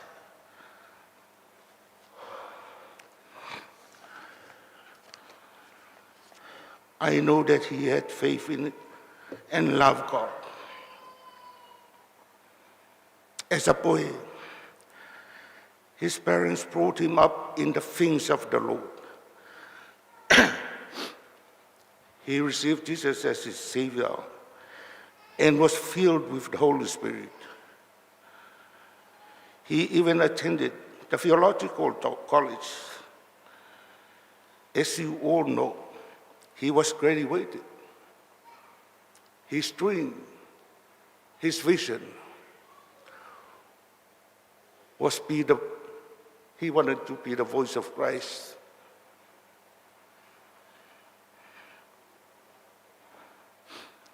I also believe that God sees through all that was going through Fomai. But Fomai is in heaven today. I know that he loved his family, and they were reaching out to him. I believe in God of mercy and grace. There is no one in this room who can judge for his behavior. I also believe that the same gracious God will bring comfort to each of us today. Fomai is not suffering today. He's thinking more clearly than he was ever before. I am reminded of a verse from Hebrews. So let us come boldly to the throne of our gracious God. There we will receive his mercy, and we will find grace to help us when we need it. All of us need that grace and help today. This can only come from turning our eyes to Jesus Christ. We must come with confidence and know that God's grace is all sufficient, and nothing, absolutely nothing, can separate us from the love that God alone offers through his Son, Jesus Christ. In fact, it was Jesus himself who said, Blessed are those who mourn, for they shall be comforted.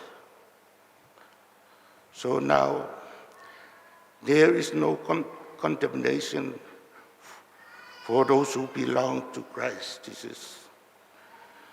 For the power of the life-giving Spirit has freed you through Christ Jesus, from the power of the sin that leads to death.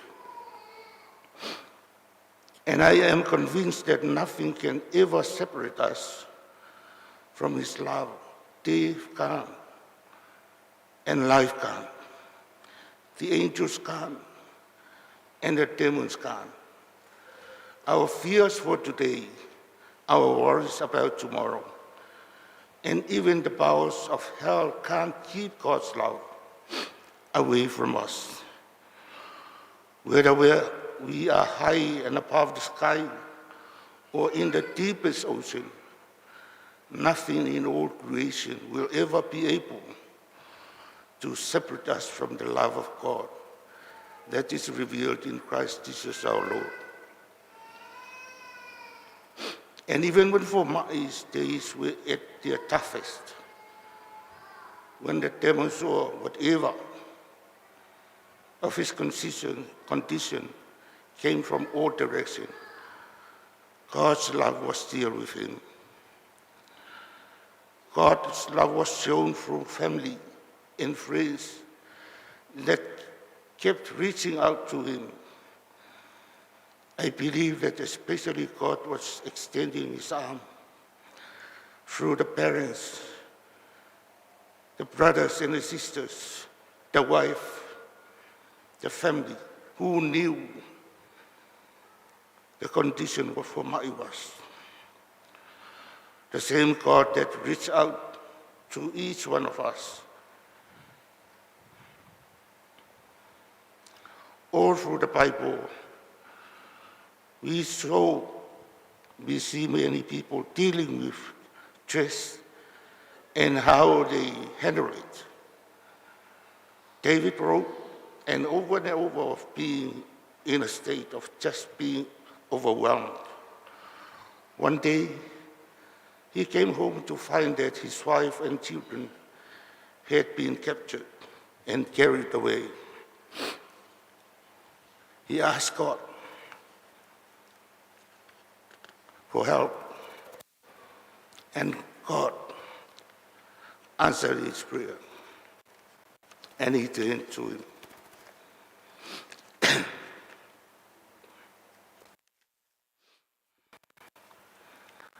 The Bible tells us that David encouraged himself in the Lord. There is a passage in Psalm 40 that tells us how David dealt with stress and how we could also wait. I think Fomai probably prayed this prayer from Psalms 40. Lord, don't hold back your tender mercy from me. My only hope is in your unfailing love and faithfulness. For trouble surrounds me, too many to count. They pile upon so high, I can't see my way out. They are more numerous than the hairs on my head. I have lost all my courage. Please, Lord, rescue me. Come quickly, Lord, and help me. Those are some of the words from the Bible. Words of encouragement and words of comfort. As a brother of Talai, I feel the pain that he's carrying with his wife. We all ministers are preaching the grace, the merciful grace of God.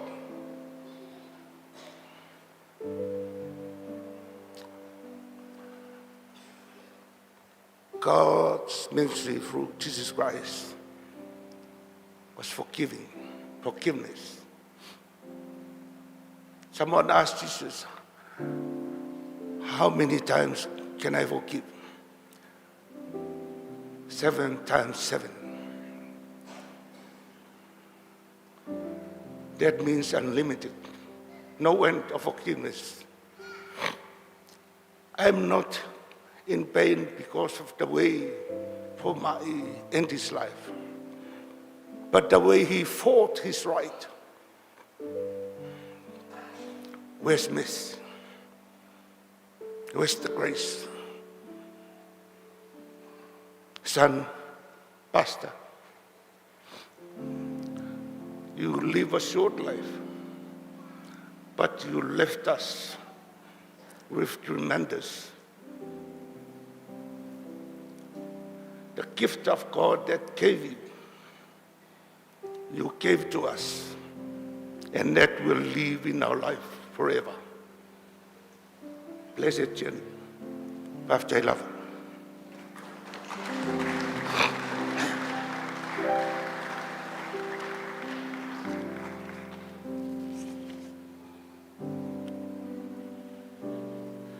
Ia, whautai le sunga i le sea mo le Moimoi. Ia, lera la so o Moimoi a auntie.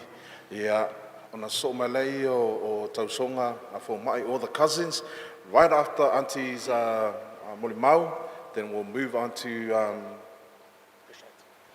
we're gonna have a little bit of break after auntie's Moimoi. So Tim is gonna introduce what's next, and then auntie.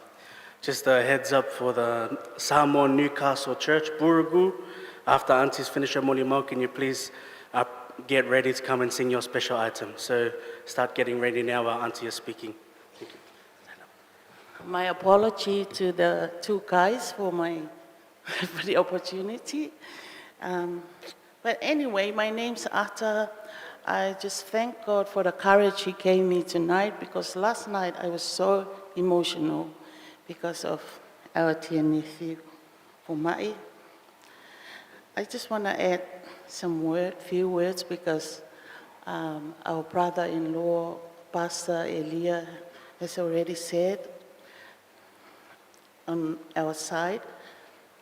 I'm not going to say a testimony about Fomai, but I just want to sing a song. This song, I think you all know about this song, but this song, we sat down one day with Fomai at this place, and we sang this song, because every time we get together, we had to sing a song with Fomai. And before I sing, I just want to encourage you I just remember one saying in the Bible: don't worry, don't fear. Awana ia tuatu wale o tau loto. Awa o te alu atu I le langi, o te fio atu le langi. Asa uni se nofoanga mo o tau la whanau. All those who love God, there is a place in heaven for you. So don't be discouraged or fear, worry, because we know we are Christian. All the Christians understand that we have a place in heaven for us. Even though we didn't see our future, but our future is in the Lord's hand. Okay, I'm going to sing this song in English, for the sake of our English friends. But anyway, I just prepare a little Samoan verse for this song.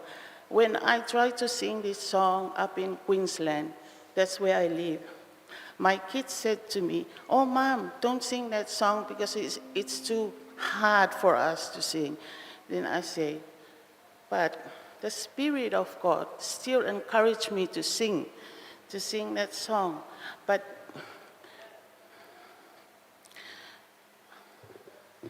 I don't know, mawhaingaka mai ile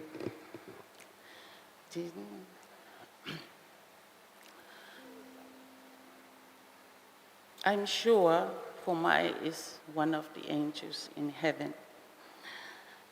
didn't know today will be your last, or I had to say goodbye to you so fast.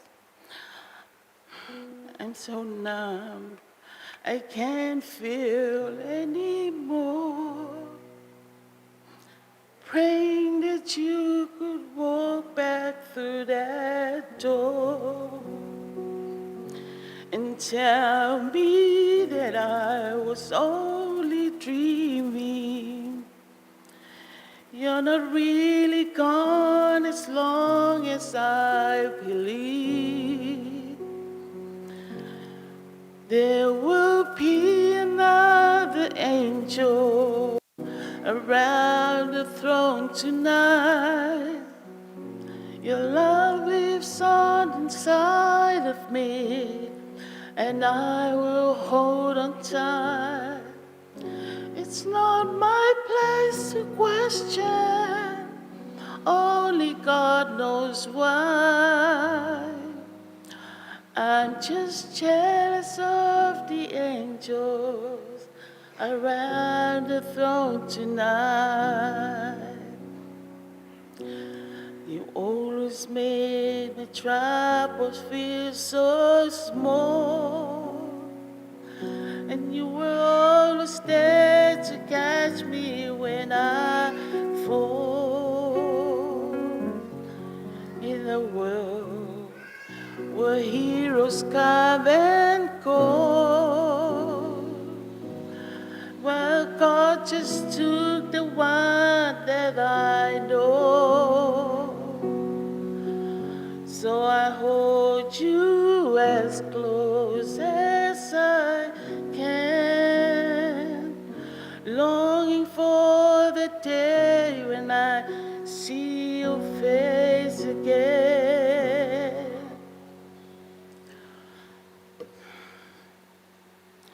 God must need another angel around the throne tonight.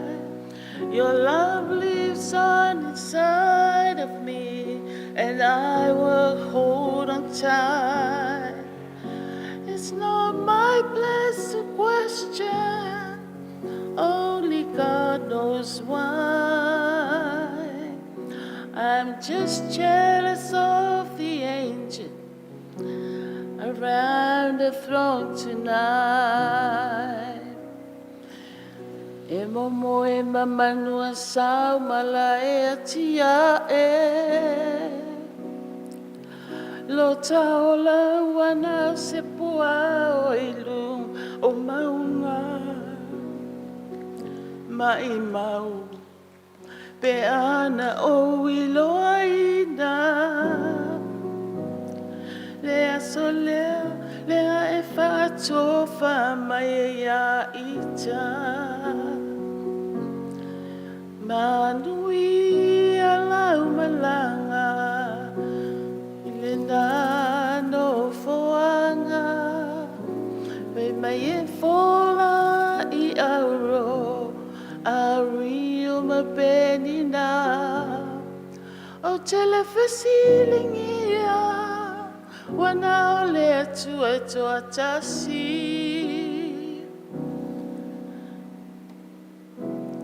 o e lava o se anya lui le langi eto atasi le ai hallelujah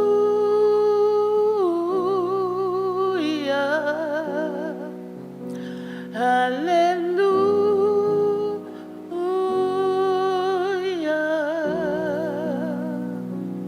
wish you one of the angels around the throne tonight. Thank you.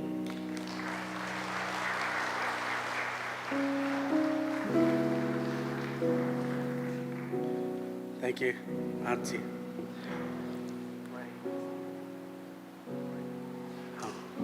You introduce yourself or you want to introduce him? At the church, back at the church. Okay, give your chest.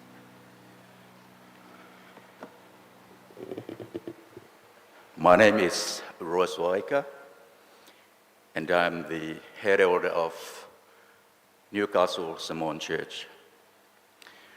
Fomai was very much part of Newcastle Samoan Church until he moved on and created his own ministry. Pastor Talai regard me as his Solomon brother. And so I always see the family, I always see Fomai and his siblings as my nephews and nieces. And with Fomai, a couple of months ago, he asked me to share at his ordination. That didn't happen, and I'm here to share just a brief of what I plan to share at his ordination. Fomai was very young, yet very mature. And for me, I've learned life's lesson from Fomai. When we started Newcastle Samoan Church Plant, we also started a community pantry. And when we go out and distribute food to the community, it's easy to do the distribution. Invite them to come to church. But then when they come to enter our church, myself, all of a sudden, I started to go through my checklist. Fomai taught me the lesson that accept people as they are. He left his seat in the church and went and sat next to one of the communities who came to church. That's what I've learned from Fomai. On a personal note, I always look for opportunities to help families back at home in the Solomons. I brought one of my nephews, he's Sam Avosa, his name, and I know he's watching. And he came and studied building and construction in Sydney. My wife introduced him to Fomai, and that was it. The rest was history. One of Sam's first building experience was building Pastor Talai's shed. I'm surprised that shed is still standing. But that was Fomai and Sam. Sam went back to the Solomons and his dad passed away. A few weeks later, Fomai took his brother Shane and they went over to the Solomons and spent time with Sam and his family. That gesture was something very special to us. It is an experience, it is a gesture that it stays with us. We will always remember Fomai, someone who reached out to my nephew in the Solomons, grieving the loss of his father, and lay a helping hand. That's the Fomai I know. It just so happened that he was called to Cooranbong and Canada, and I got a job offer in Dubbo. 2018, we moved to Dubbo, myself and my wife and Paula, we moved to Dubbo. And Cooranbong is about an hour and a half from Dubbo. And the Dubbo base is the main hospital in the Western region. Whenever he couldn't make it to the hospital, he will give us a call to pay his church member, or those in the community that he reached out to, and pay them a visit. And it was an experience that I will never forget. And that is the Fomai and the memories that we hold and wait, and I'll remind him when we meet again. And so to Nicole, your siblings, children, Pastor Talai Mohr, Faletua Mafu Tangamore, and the children, on behalf of Newcastle Samoan Church, your extended family in the Solomon Islands, sincere condolences to you. Your pain, we carry together. And may the good Lord give you comfort and strength as we wait for his soon return. I shall now invite the Newcastle Samoan Church family and those who affiliate with our church family to come forward, and we'll present this special item into thy hands. This is a song that Fomai requested for the church to sing at his ordination.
as the church make their way down, it's still the Sopoanga side.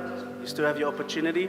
And we're now up to the cousins. So all the cousins, now's the time. You know, we've had Bible verses. What we really want to hear is the secrets.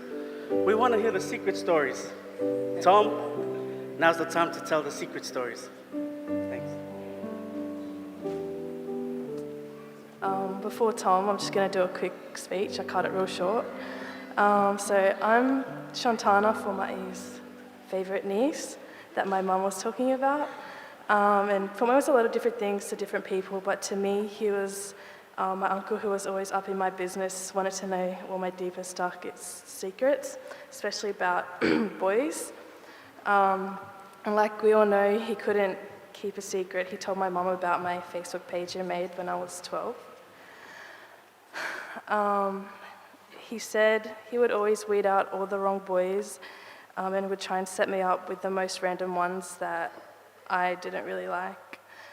But I never told him anything serious about guys because I knew he would go back and tell my mum everything.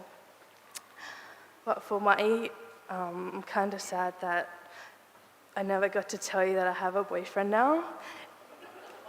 And I know for a fact that if you were here, you would question and drill him to no end.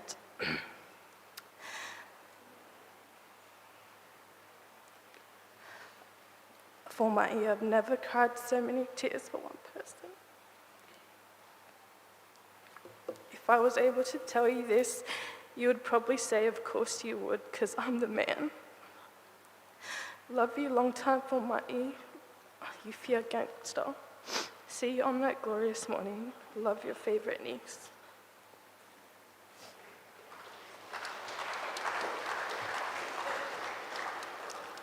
You're supposed to wait till I call you up. Go sit back down. No, I'm just kidding. Moana whaatalo whātu malu e tato ainga poto poto. Ai mai se wōma e māsani, tato whaatasi ne awhi awhi. A wale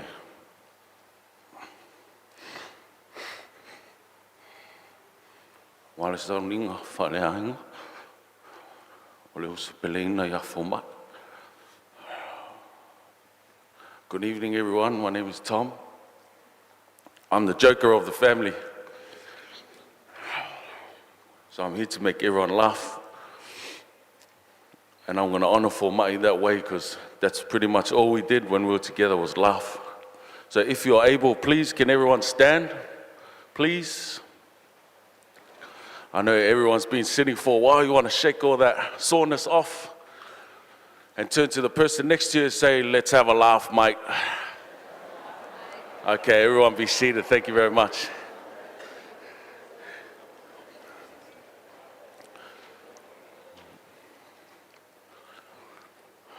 So humbling to see the inspiration Fomai had on everyone around him, not just the family. I never knew Pastor Fomai. He was just uso to me. It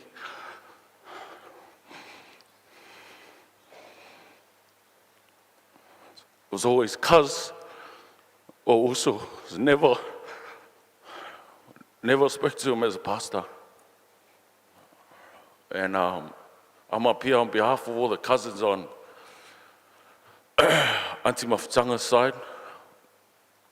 And if I rewind it back to share some memories, it all started in Griffith. 3 sisters, Auntie Maftanga, my mum, and Auntie Sulveta. When we were all in Griffith, one thing about Fomai, I'll never forget, he was a competitor. He never wanted to be the loser, you know. And one day, I always remember my earliest memory of Fomai. Me and Shane were just having a yarn. And we were talking about what Samoan boys talk about, you know, who gets better hidings, better floggings. And we were just, you know, talking about, has your old man ever, is he at the closed fist stage yet? And Fomai, I see all the white people like, oh my gosh. Fomai overheard. And he came and, this is the competitor he is. He's like, that's nothing. So he, just to prove to me and Shane that he could take better hidings, he went and did something stupid, so Uncle would give him a hiding, just so he could come to us after and say, see, told you, it's nothing. And then fast forwarded more recently, our long nights at Cooranbong, just the competitor he was, it would be something small like playing Uno. He would cheat, the biggest cheater at Uno. Ain't no Emma, the meanest cheat. But he'll do anything, any means necessary to win.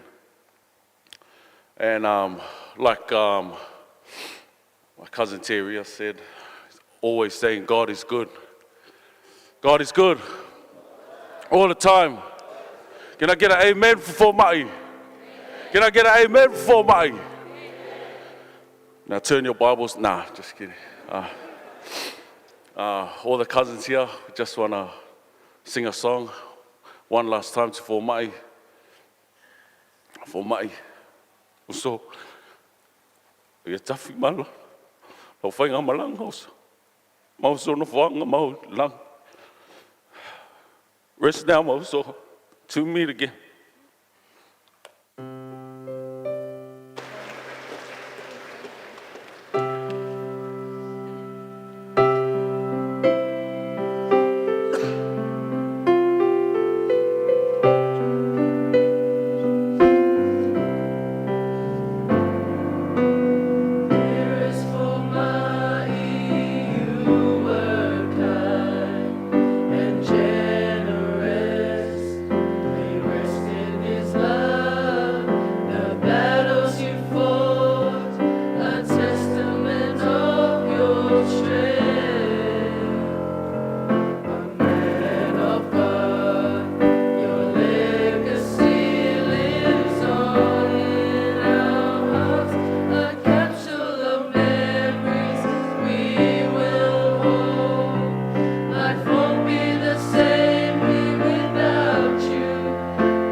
Yeah, malolum sa'i lau fia. Thank you everyone for being patient. Now we are moving. Just for your information, this is a family memorial night. And so we're just going through the family and respect the relationship that Fomai shared with his family. So now we are moving on to the Mohr family. This is Pastor Ta'ala'i's family. If any of the uncles or the aunties or the cousins, please just want to also remind you, if you want to sing, keep it to one. We started with one verse, but I think we're gonna nail it down to one line, just to keep it short and sweet. So, and keep our testimonies a little bit short as well, so that everyone can come and share a fond memory of Fomai. Just to add on, not to forget about you who are not related, it's not exclusively the family, you will get a chance to share. So I know that the church families, you will get a chance, so just be patient.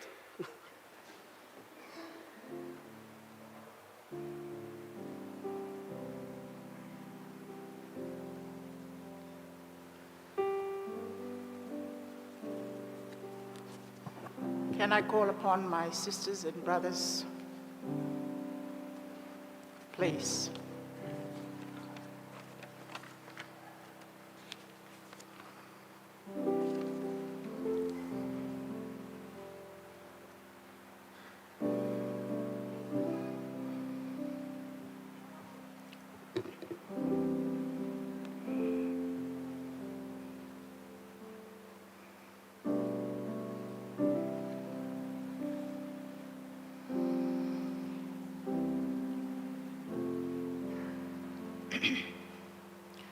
E mua ona o whaatalofa, songa I whaawhiangainga, whalitua, le mamalu o Samoa ua poto, ona o le aso fia o le atalii po o Pastor Fomai Mohr. A inga na lua, wo mai masani. Greetings to you all in Jesus' mighty name, our Lord and Savior. First of all, I would like to introduce myself. I am Lei Leaupepe I Ono Suamataia, and all the way from Brisbane, Queensland, the beautiful state of Australia. Beautiful one day, perfect the next. My sister Rona Lihan, my brother To'oto'o Iulusi Tauli Lihan Laihulu, and his beautiful wife Makelita Laheulu. From Melbourne, that is Wellington number 2. Sister Lotte, husband Sala Vailili, and daughter Alexia. My younger sister, Senator Nari, and husband Tuivaiti, and daughter Jasmine. We are all Pastor Ta'ala'i for Mohr sisters and brothers. My relationship with Pastor Fomai is his dad, brother Pastor Ta'ala'i Mohr, and his lovely Masiofo, in English, Queen Mafutanga Mohr.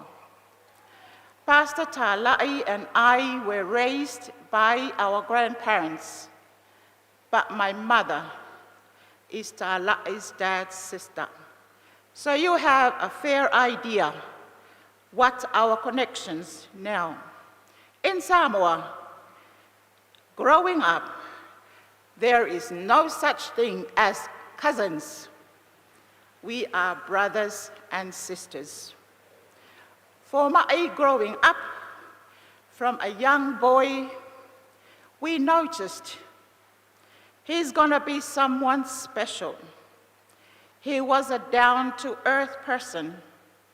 His infectious smile light up a room and made you feel ease, comfortable, safe, and sound. Celebrating Fomai's life to the fullest, so I am sure you agree with me that someone spending his life and so passionate about his love for God, love for his young family, his parents, sisters and brothers, uncles and aunties, especially his grandpa in Samoa, Mangele, Leo, Aia, Ta Lai, Mohr. Families and friends, church and communities. We are here and so proud to celebrate his God-given gifts that he was gifted with, especially singing. Fomai, you will be sorely missed by all of us, especially your beautiful young family, Nicole, and the children. Fomai, your life was a blessing, your memory a treasure. You are loved beyond words and missed beyond measure. We will miss you, Fomai. You'll always be in our hearts. Rest in peace. Thank you.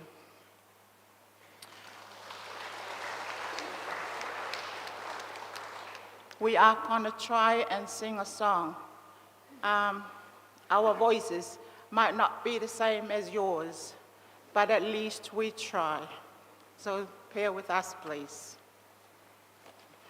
So I'm the conductor and the musician as well.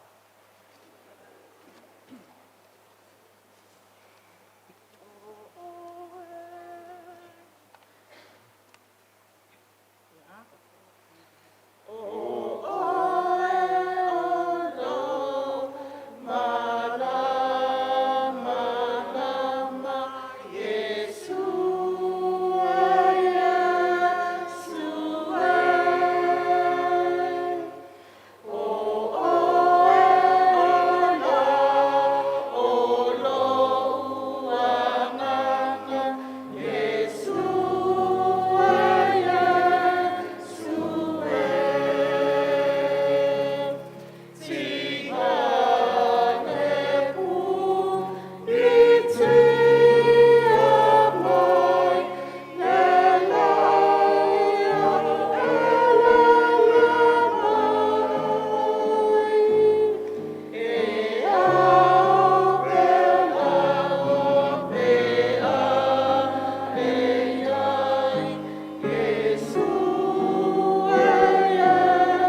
Thank you, the host, Pastor Tuyali and Pastor Tema. Thank you very much for the opportunity.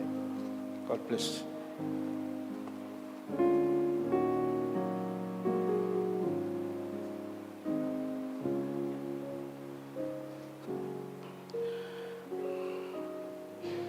I know that Pastor Tala'i still has brothers in the audience. So if the brothers of Pastor Tala'i would like to take this opportunity to come forward and share, now is your chance.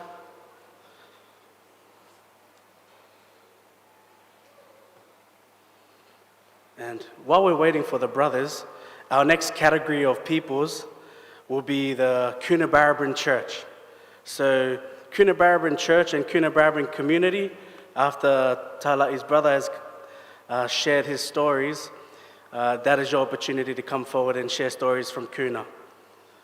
We'll touch a little bit more on Coona when that time comes, but now is Pastor Tala'i's brothers.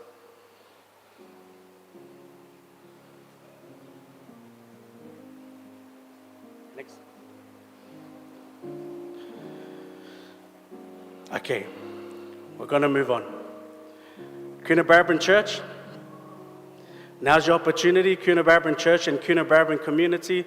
Fomai was, in 2018, this was his first commission to pastor the churches of Cooranbong and Gunnedah, and they hold such a special place in his heart, and we know that there are a lot of the church and the community here. Now is your chance to come forward. I would really like to avoid some dead space between the testimonies, so if you're from Cooranbong Church or community, I would like you just to all come on stage and line up. And then one after another, we'll do it in that way. So if you're from Cooranbong, if the Yowie is out there, now's your chance to come forward and share. You know, Fomai, after 1 month in Cooranbong, when he said he was going to Cooranbong, he couldn't even pronounce it. He said, my church is Cooranbong. A month after that, he said, I'm from Cooranbong. And then like a month after that, he was wearing a cowboy hat, boots, and a long coat, and he said, I'm from Coona. So, Coona, if you're from Coona, mate, now's your time, come forth, and share your stories from Coona. So, come forth.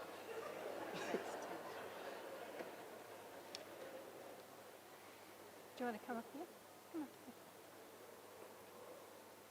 on. You don't want to be up here on my own, come on.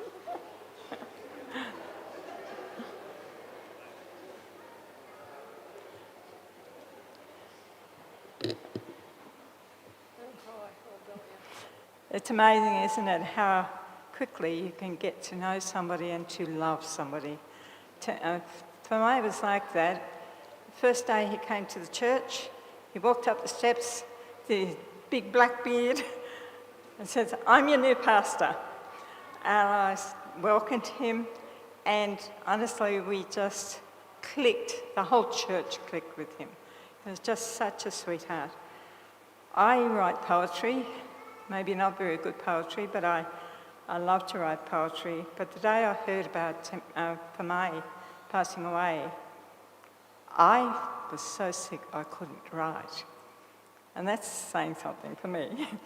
And it took me a week before God gave me some words to put together, and I'd like to read those words to you. And it's called The Hardest Goodbye. It's only 5 years since we met you, our pastor and dear friend, but it seems like we've known you forever, world without end. Such a presence you engendered, so proud of your Samoan heritage. You drew people to you from all walks of life and from every age. Such a loving nature and a smile that radiated pure joy, with a voice that even the angels would listen to and enjoy. You met the love of your life while living out here in the West, but as a minister for God, you stifled those feelings as you thought best.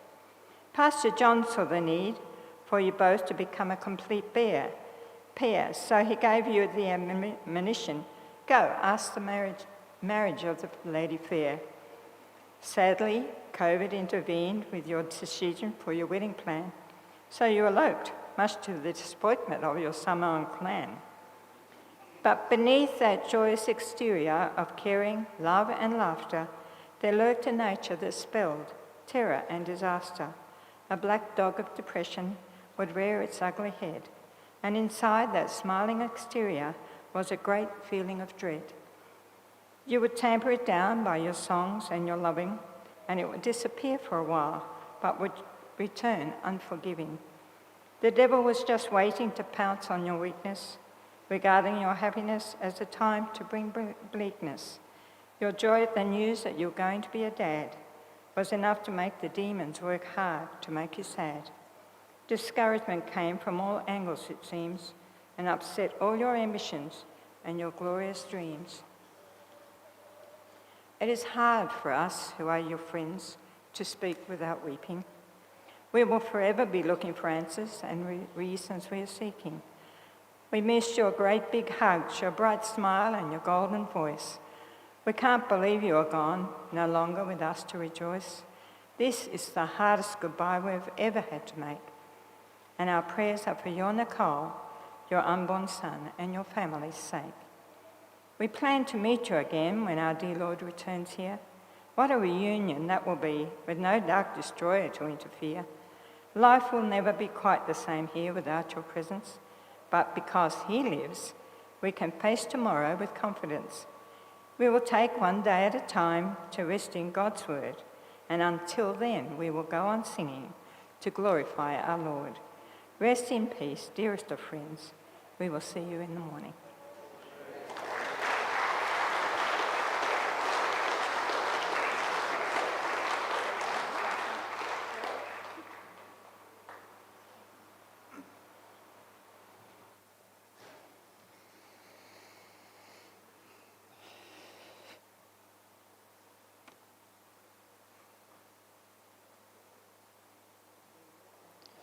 Mrs.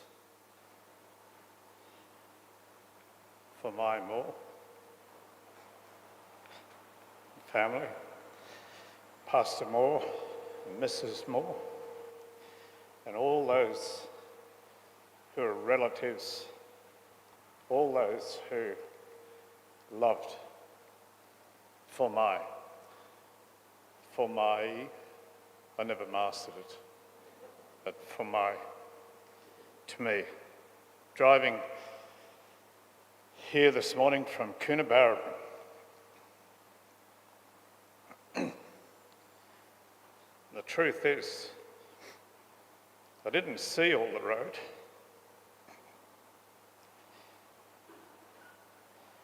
But I knew where I had to be.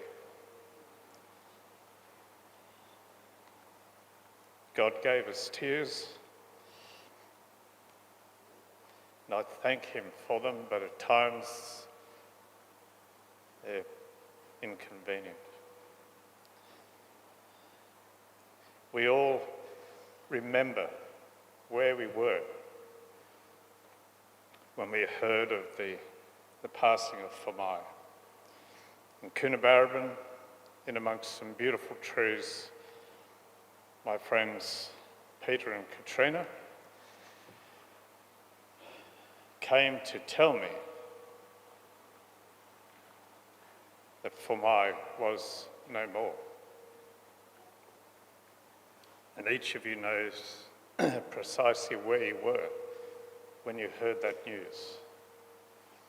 And for me, it was what I imagine a thunderbolt would be like. Denial, and yet looking at Peter, this giant of a man, and his wife, looking at me, and I knew that the world had changed. We all remember where we were when we heard that news. Fomai, please understand me, Fomai was the man that I admired most. I admired John Lang the most. I admired Pastor Arfi the most. Pastor Christopher Peterson admired the most. I admired the most. We have a new pastor in Cooranbong. Pastor Nathan, haven't mastered his surname yet, but it's alphabet. And I'm quickly learning to admire him most. But I can play with words.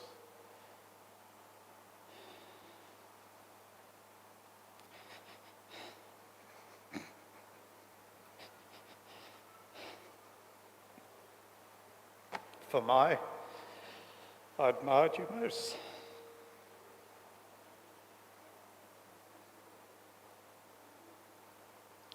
Fomai loved us in Cooranbong. He loved us. He touched every one of us. And here in my old age, I'm standing before you, trying to hold my emotions because I loved him.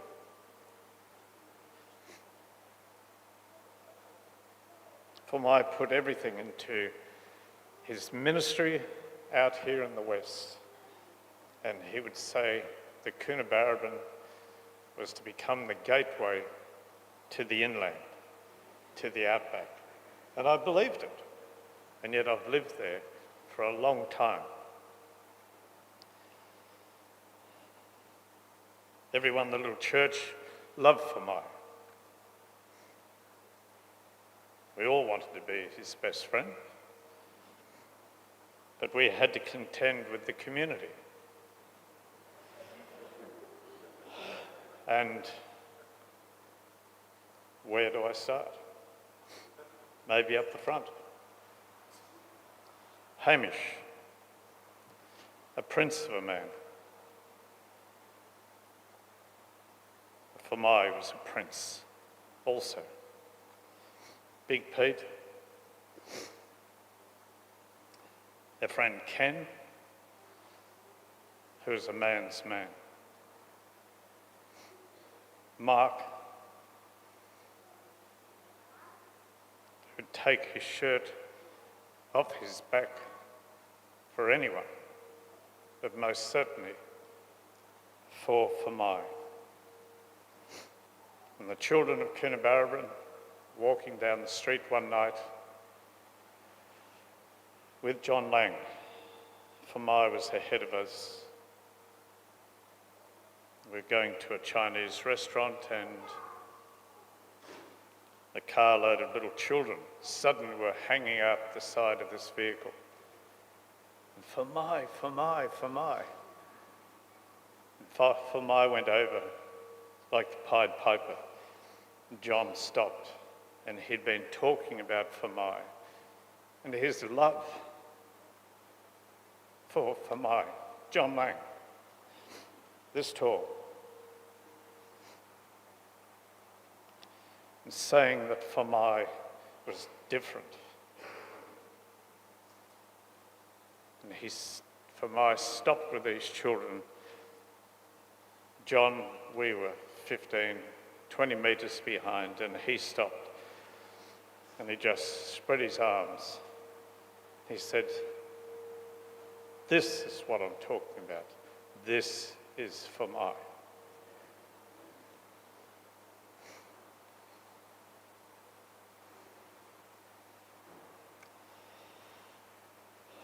I heard of the tragedy of Fomai through my dear friends. Mark, my brother. We drove down here to the coast, not knowing what to do or what to say. But we went to Nicole.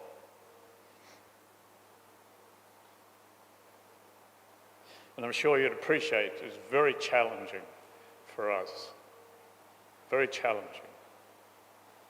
and yet trying to hold out decorum and feeling pathetically inadequate, but there was nowhere else to be.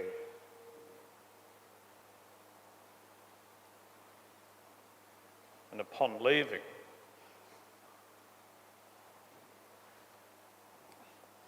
these are the boots that I wear. And when I went to put my boots on, there's another pair, identical, except they're about that much longer. But amongst my tears, I picked up the wrong boot. I'd never be able to fill that man's shoes.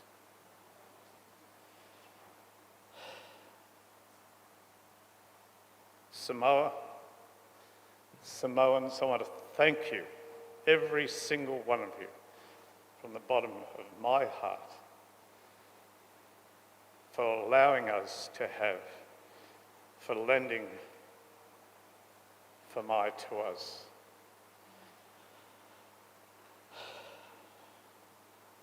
My notes are in my hands.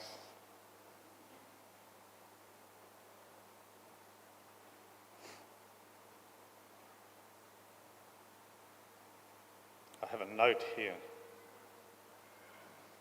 And I don't know, I don't understand everything that happened. How can I?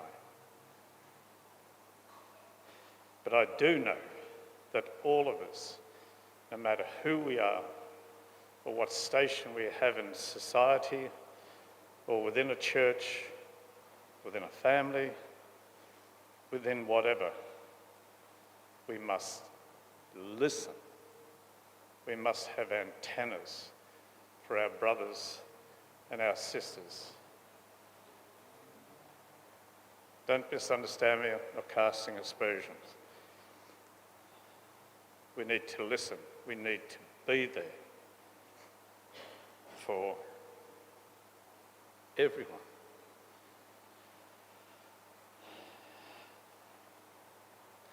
My brother, I'll make it my quest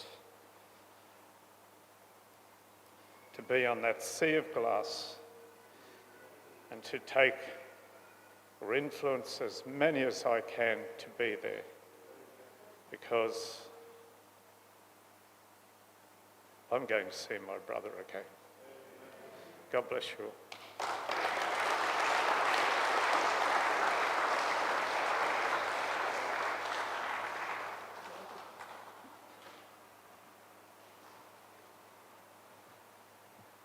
Good afternoon. My name's Hamish. I was lucky enough to move to Cooranbong 3 or 4 months after Fomai got there. By then he'd already set up a food pantry. It was up and running and he'd made a name for himself. Everybody loved him. My friend, Peter, said to me, "You've got to come and get involved in this. It's got to work." So I went down, met Fomai. He shook my hand. I knew my hand had been shook.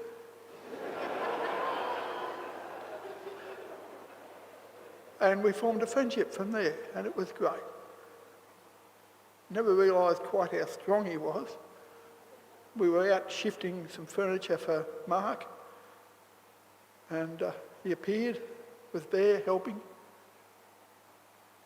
He picked up a 10-kilo front-load washing machine, or 10 cubic foot front-load washing machine, the one with the big concrete base in it. Picked it up, walked over 5 or 6 steps and asked me where I wanted it on the truck. And he put it on the truck. It's great. And we helped and we went on our way. A great day out, a good friend. A few months later, or a while later, my friend Peter and his lovely lady Katrina asked Fomai if he could officiate at their wedding. Little did they know. He wasn't ordained, so there was a lot of paperwork to do and a lot of assistance.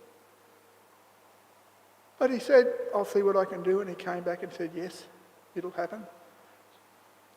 So it moved on from there, and we headed on towards the day. It was going to be Saturday for lunch.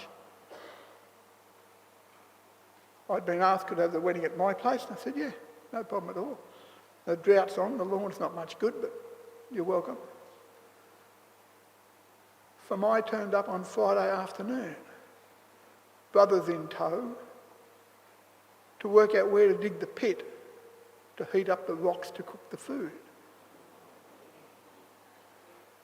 So they battered on till it was dark, out in the scrub, and cut a few sticks to make forks out of and all the bits and pieces. They were back early the next morning. I don't think he got any sleep that night, I'm sure he didn't. Back the next morning, got the fire going, got involved cutting up the sheep into pieces, getting the wedding breakfast organised. When the fire was going and everything looked good, he changed his clothes, officiated at the ceremony. When that was all finished, he changed his clothes, and we got the meat out of the pit and the rocks, and he helped cut it up, and we had a magnificent meal. And when we were all cleaned up, sitting out on the back veranda, and it was a little bit cooler that day, the flies were still mad, but that's all right, it's the bush. Out come the guitar. And he was singing away and everybody was happy. After about an hour, it all went quiet. What the bloody hell's going on here? He'd gone to sleep. Halfway through a song, he was that relaxed he'd gone to sleep. To me, that just epitomised Fomai. When you got Fomai, you got the full package. That's all there was. I will miss you, my friend. Thank you.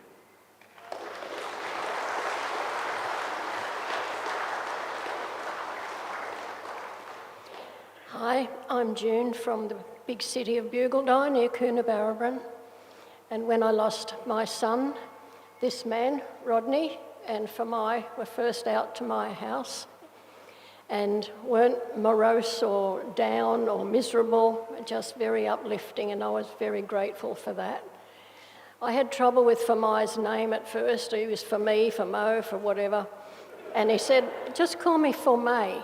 So then he started calling me for June. One day he had quite a nasty spider bite on his foot, and he was in a lot of pain in the church. And I thought, this one, Rodney, was saying, kiss it. But he was saying, kiss him. So I kissed his foot. It made him worse, and then everybody yelled at me. So, thank you.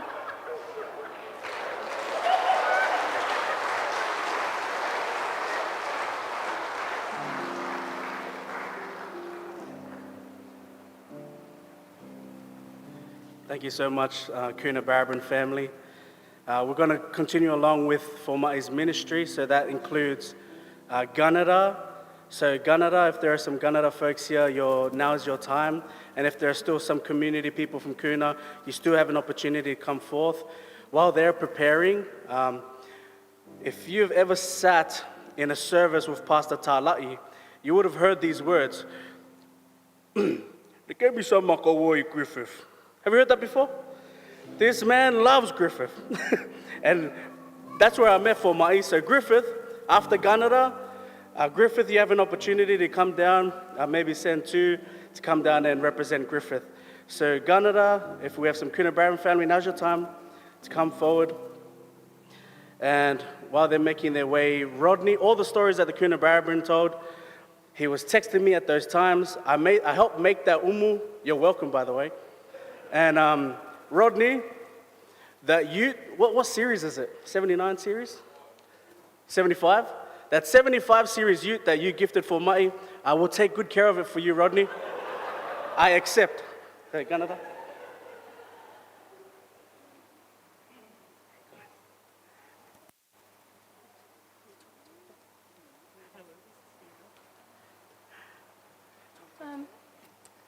Fomai came to Gunnedah as he was our new minister after Afi Tuui.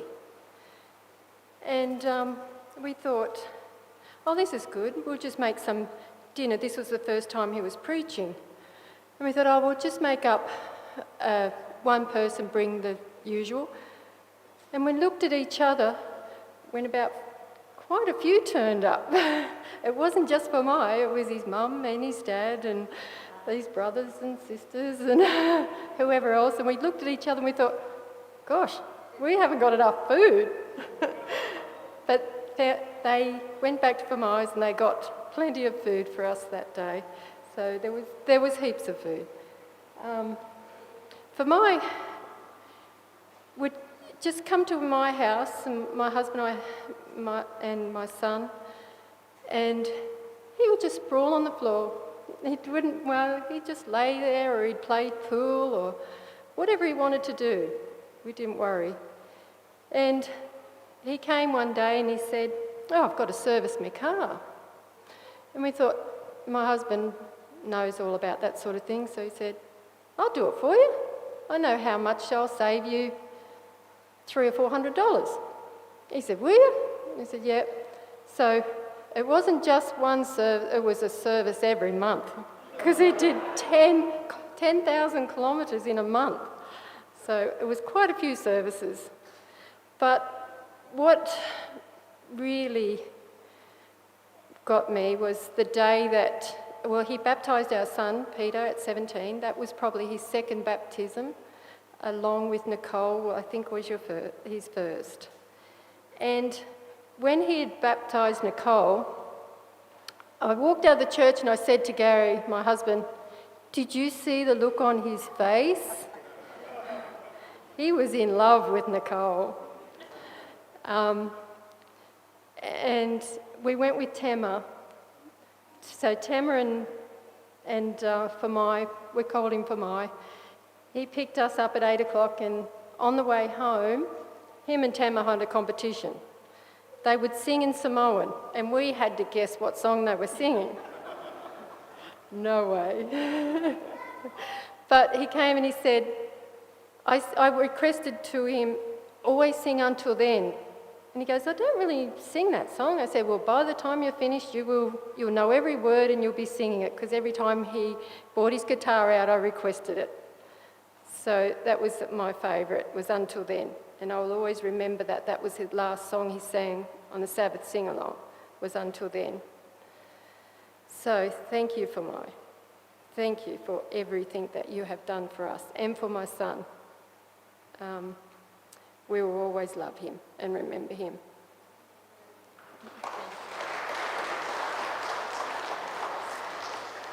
Hello, I'm Marie from Gunnedah. I'm the elder over there. Always remember when Fomai first came, I discovered where he was going to be living, which was good. It wasn't that so far from me.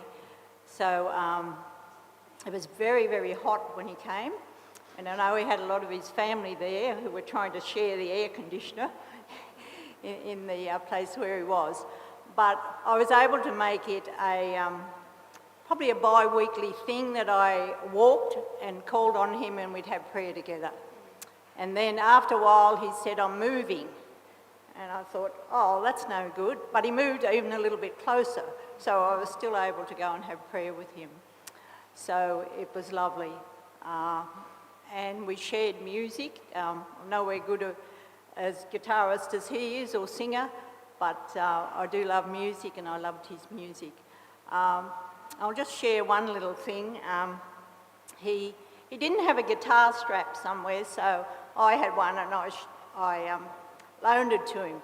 You know, it was probably 6 months before I got that back, because he said, it's at home. I can see it there, but I forget to get it every time I'm down there. So it was great to have Fomai. He was like another grandson to me, because he was just 2 years older than my grandson. And it was very special that he was able to officiate my husband's funeral while he was there. And I've just got to say, just treasure the memories you have. That's what we all need to do. Thank you.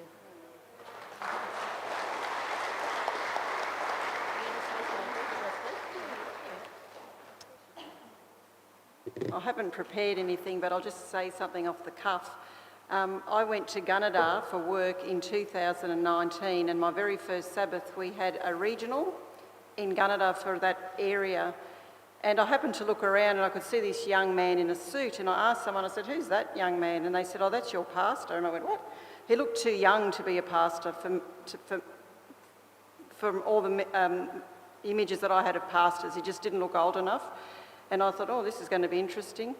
But when I had the first Sabbath at the Gunnedah church and he preached, and I thought, oh, this man's got fire in his belly. He can really preach. And so I thought, no, I think he's got promise, this young man. So I left my mind open for him. And then I realised that he was a people person. He wanted to get to know his people in his church individually. He came over with Marie and visited me. We had dinner together, we spoke, we sang. And further down the track, I said I was getting an old organ, an old pump organ, that I knew the old lady that used to own this organ, and it was here on the Central Coast. And I said to him, I don't know how I'm going to get this organ and bring it back. And he offered, he said, we will go and pick it up for you and bring it back. So we went down to the Central Coast. I stayed with a friend. He stayed with his family. And then on the Sunday morning, we went and picked up this organ, this old organ that's over 100 years old, and we drove back. And I said to him, I said, I'm going to pay you for the fuel. And he said, no, I don't want any money for the fuel. So then I was with my friend and I said, I'm going to buy him a box of fruit because I know he likes food. And he wouldn't even take that. He would not take any sort of gift for doing this for me. And it was his whole weekend gone. It was fuel money. It was time. He had his brother with him as well. And I thought, this man is not only friendly, but he's generous, he's kind, he's helpful, and he's got a sense of humour. So just one quick little story, because I know it takes too long. He had his farewell. I went to the Gunnedah farewell and the Cooranbong farewell, and it's a cultural thing. We don't always understand each other's cultures. And there's a young old man in Cooranbong church that is really, really small and thin. And when he met this man for the first time, his name is Roy, Roy introduced himself as a 10-pound pom. Now, for those of us that know what a 10-pound pom is, it's got something to do with the passage coming from England to Australia, and you paid 10 pounds. But Fomai didn't know that, so he said, well, I'm 130 pounds Samoan, and shook his hand. And he did not understand the culture. He said that this is a small, skinny man, he's 10 pounds, I'm 130 pounds, and shook his hand, and he's been a friend ever since, so he's going to be missed.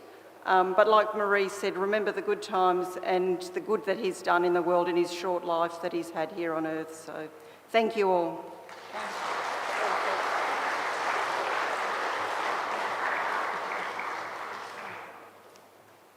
Thanks, Gunnedah family. Griffith, now's your chance. And being that I'm from Griffith, I'm going to be a bit more harsh on them. You have 5 seconds to get here, or I'm going to bypass you.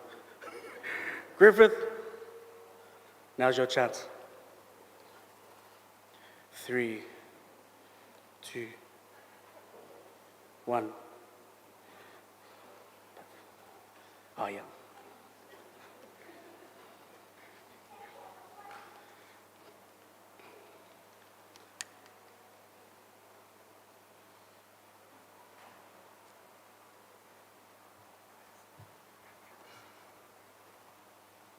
Good afternoon, people.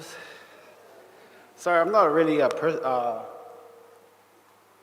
public speaking person, but just for my brother, Fomai, I just want something to share. I'm from Griffith. If you don't know where that is, that's called the Fruit Bowl of Australia. That's where all the oranges are, the onions, everything. Normal people will go to, would finish school, and normal kids will go to their school holidays and travel. But me and Fomai will see each other at the onion fields picking onions for our families to earn money. So that was most of our summers. One thing I remember about Fomai is that we were little kids, and we had a little group of us. And I'm not proud of this, but they called me the bully because maybe I was a bully when I was a little kid. But I got humbled by Fomai. If you don't, people say he's a boxer, yeah? Yeah, I felt his left hand in my face when we were just sparring as, kids. And that day on, I was just humbled by that. But one thing I remember was he's a talented kid. He could sing, could do anything, play rugby. But one talent that stood out was his ministry. And that's what I like about Fomai, is that he gave his life to God. There was one memory in Griffith where he came down and he ministered to our youth. A lot of us here have been touched by him, about his ministry. And he did that to our Griffith youth back in Griffith.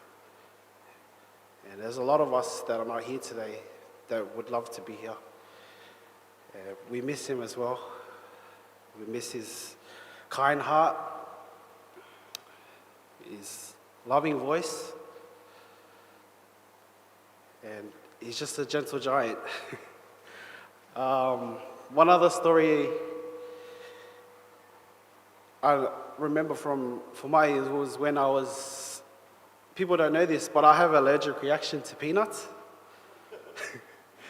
So it would be a good idea. I was like, Fomai, let's hold out on the other boys and go get some ice cream from the shop. And he was like, oh yeah, let's go. So we went to the shop. I got 2 ice creams.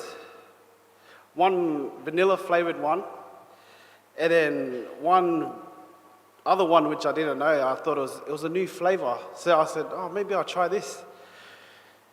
So as me and Fomai were holding out on the other boys, I ate one. So I was like, yeah, it tastes nice. It didn't have any peanut taste to it. So I was like, okay, let's go. So we went back to where he stayed at in a hotel for the time, and I started scratching my eyes, I was feeling, what's this feeling of like swollen, like part of the reaction was you get a swollen face. And as soon as we got to the hotel, I couldn't breathe. I was like, So I was like, maybe I should look at my face. You didn't want to see my face then. So Fomai is like, bro, your face, it's all swollen. I was like, no, I feel fine. I was full scratching my head, and then I was like, maybe we should take you to the hospital. I was like, okay, we'll go to the hospital. And then little did you know, I was collapsing. So he took me to the hospital, and he was there for the whole time. He did not leave my side.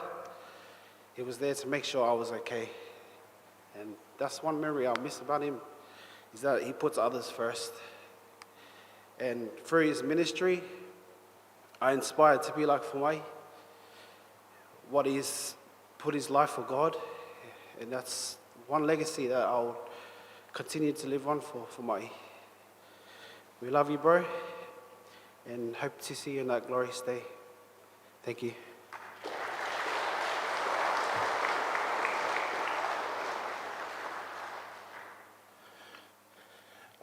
I heard Sam said something before that he inspired to be like Tima, but now he says he wants to be like Fomai. I don't know which one is the truth.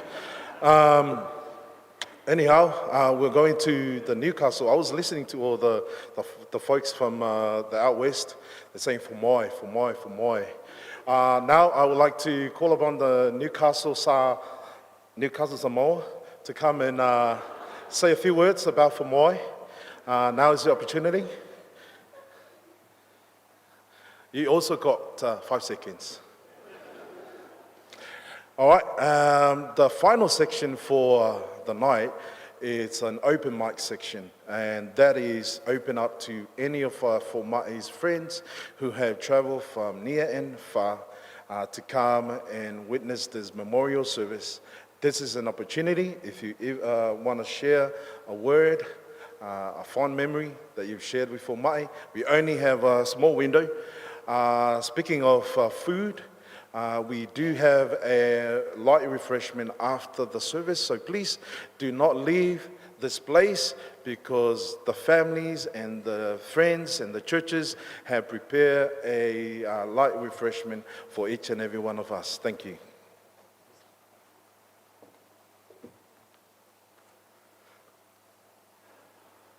I'm Pastor Wilfred Pascoe. I've known Fomai and his family since 2009, when I moved into the Dora Creek Church as the senior pastor, and Tale and his good wife, Mafu, were there as college students. Well, he was studying there. So that's my connection to that part of the family. And of course, there at that time was his family, his children. There were quite a number of them, and they were very energetic, and they were very, very helpful. But the one whose energy and presence sort of overwhelmed even the best of the others was that of Pastor Fomai. A young lad, still in possibly just about to go into high school, growing taller every day and thin. But later, of course, he became whom we know and respect. Fomai, as you have heard over and over again, was a very talented man. He was full of grace and intellect and influence. He didn't have to fight for attention. He just lived his life, and it shone in every aspect of his life. If there was ingathering, gathering for welfare, then this young lad was there. He loved, he smiled, he was energetic. Tale, his father, was committed. He had determination. He knew where he wanted to get in life. And I was his mentor. And we had wonderful times there together. There were challenges. But the church, which hasn't been mentioned, was Dora Creek. And they were very receptive to this beautiful family. And you can imagine when you have children at high school and you are at college yourself, that finances must have been fairly tough. In fact, the church decided that they would put all their education offering money to support Tale and his family. And I know that we've never talked about it because that's what the church did. But that was the church, and it was their attitude to try and help, and I'm sure that that happened. Mafu, well, she was like a mother in Israel. She was working hard. If there was a disaster in Samoa, which there was, she was on a plane and back over there to help out in the medical emergencies of that particular time. I think it was a tidal wave tsunami. And then came back and got on to work, and I think the Lord has blessed them. With Nicole, possibly before she was born, I was the pastor at Cooranbong, and a year later, I was the pastor at Gunnedah. And so some of the people and some of the things that you've heard here today, I can affirm those as being correct and representative. When I look at this photo, and some of you can see it side on,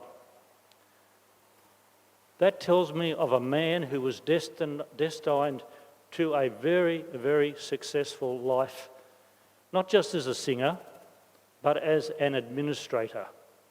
He had the ability, he had the temperament, he had the intelligence, and he had the kindness. And I, for one, feel very sad in his passing. We haven't said much about Nicole. Maybe a couple of you have mentioned that. I met Nicole just 1 week ago, and go back before that. After Pastor Fomai's graduation, we kept track of where he was. You hear reports and where he was and what he was doing, and they were all very positive. And then we would go to camp, my wife and myself, and he'd be running a department. And the children, our grandchildren who were going there, would come back and tell us what a wonderful program they were having, both in the high school and down into the juniors and primary. So we knew that he was a man marked for a destiny. With Nicole, when we met her about a week ago, I could sense a lady who was beginning on a journey, but the journey didn't go very far, very sadly. And my heart was broken. I felt very sad that this should befall such a wonderful person with great talent and personality, and someone that he obviously loved deeply, and she loved him deeply too. And Nicole, if I can just say, might we extend the love and support for all the people who are in this. And I think there's about 550 people here today. And would you give me permission to pass on your regards to her and your condolences? Thank you. So we just wish you the Lord's blessing. I know it doesn't make up for your loss. But I just want to read one little verse, and I will cease my talking right there. It's one that I always feel very comforted by, from Scripture. And it's a story of Lazarus and Mary and Martha. And it says, Jesus said to her, "Your brother will rise again." Martha said to him, "I know that he will rise again in the resurrection of the last day." Jesus said to her, "I am the resurrection and the life. Those who believe in me, even though they die, will live. And everyone who lives and believes in me will never die. Do you believe this?" And she said, "Yes, Lord. I believe that you are the Messiah, the Son of God, the one coming into the world." You know, it's been mentioned twice, but I've got a fire in my belly. That term was used, but I've been talking about this for a week or more. No decision by any person or group of people should ever result in the passing of one of God's children. And maybe we need to think about that coming days, coming weeks. We're here to celebrate Pastor Fomai's life. And I'll just leave that there. Remember, everybody is our brother and our sister. And we need to support them, and we need to never give up until there is no more wrong in our societies, and we can make a difference.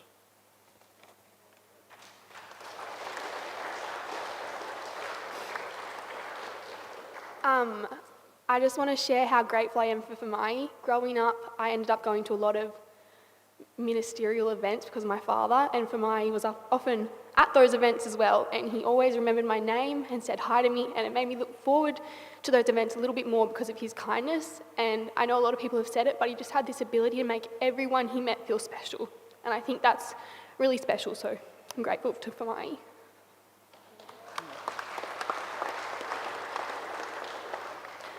Hi, I'm Lisa Pratt, and obviously this is my husband Darren, my daughter Madison, and my son Andrew.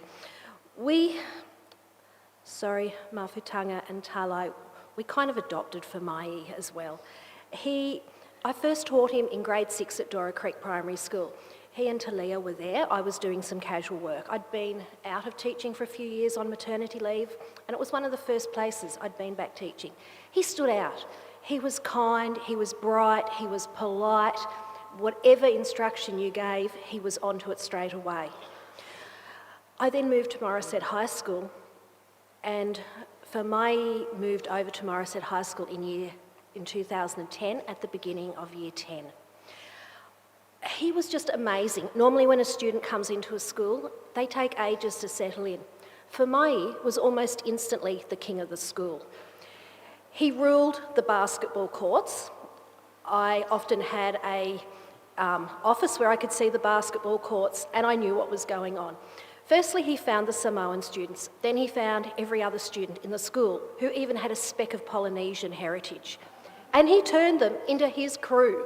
We didn't have to worry about arguments along racial lines because Fomai was there and they were simply all brothers and sisters. He adopted anyone who was of any ethnicity, where they were the only person in the school. You're Bangladeshi. You're the only Bangladeshi kid. You're my brother.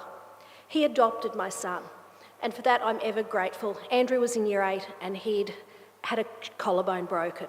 Fomai said, Mrs. Pratt, or Miss as he always called me, we'll look after him. We'll make sure nothing ever happens to him again.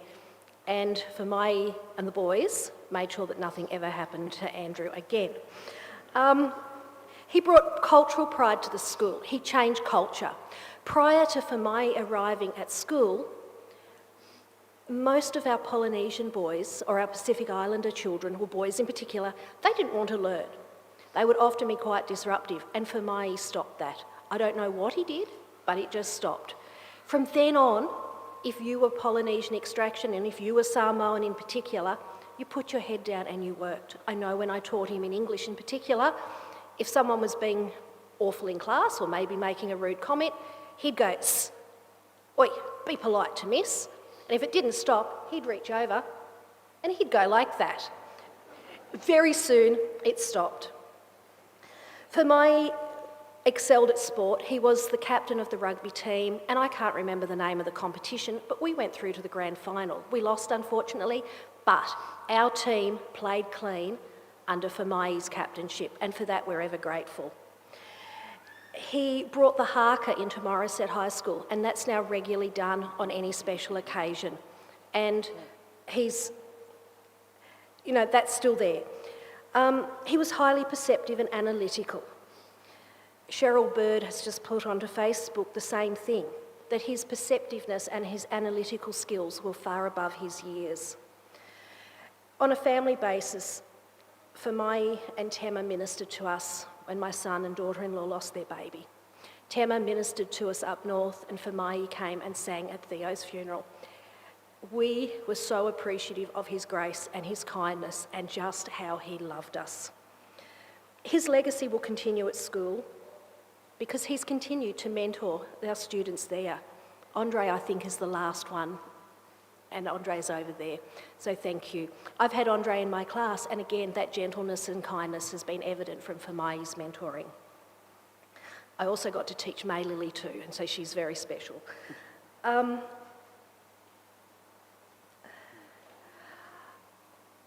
I've forgotten the last thing that I needed to say, but it doesn't matter. I just want you all to know that as far as the Pratts go, Fomai will always be a part of our family. He used to say to Andrew, "Mate, your family's fob." Because Andrew would probably say, "Oh, Nan's having tea, we're all going," because no one argues with Nan when Nan says there's Friday night tea. I don't take that as a criticism. I take that as the highest possible praise from Fomai.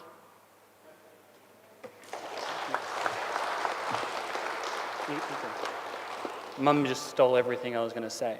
No, Fomai took me under his wing at Morisset, and I want to thank Talai and Mafu for raising such an amazing, kind person that would take anyone under his wing. And I know that there's a number of people in Christchurch watching right now that live over there that went to high school with us, and we created a whole mob of,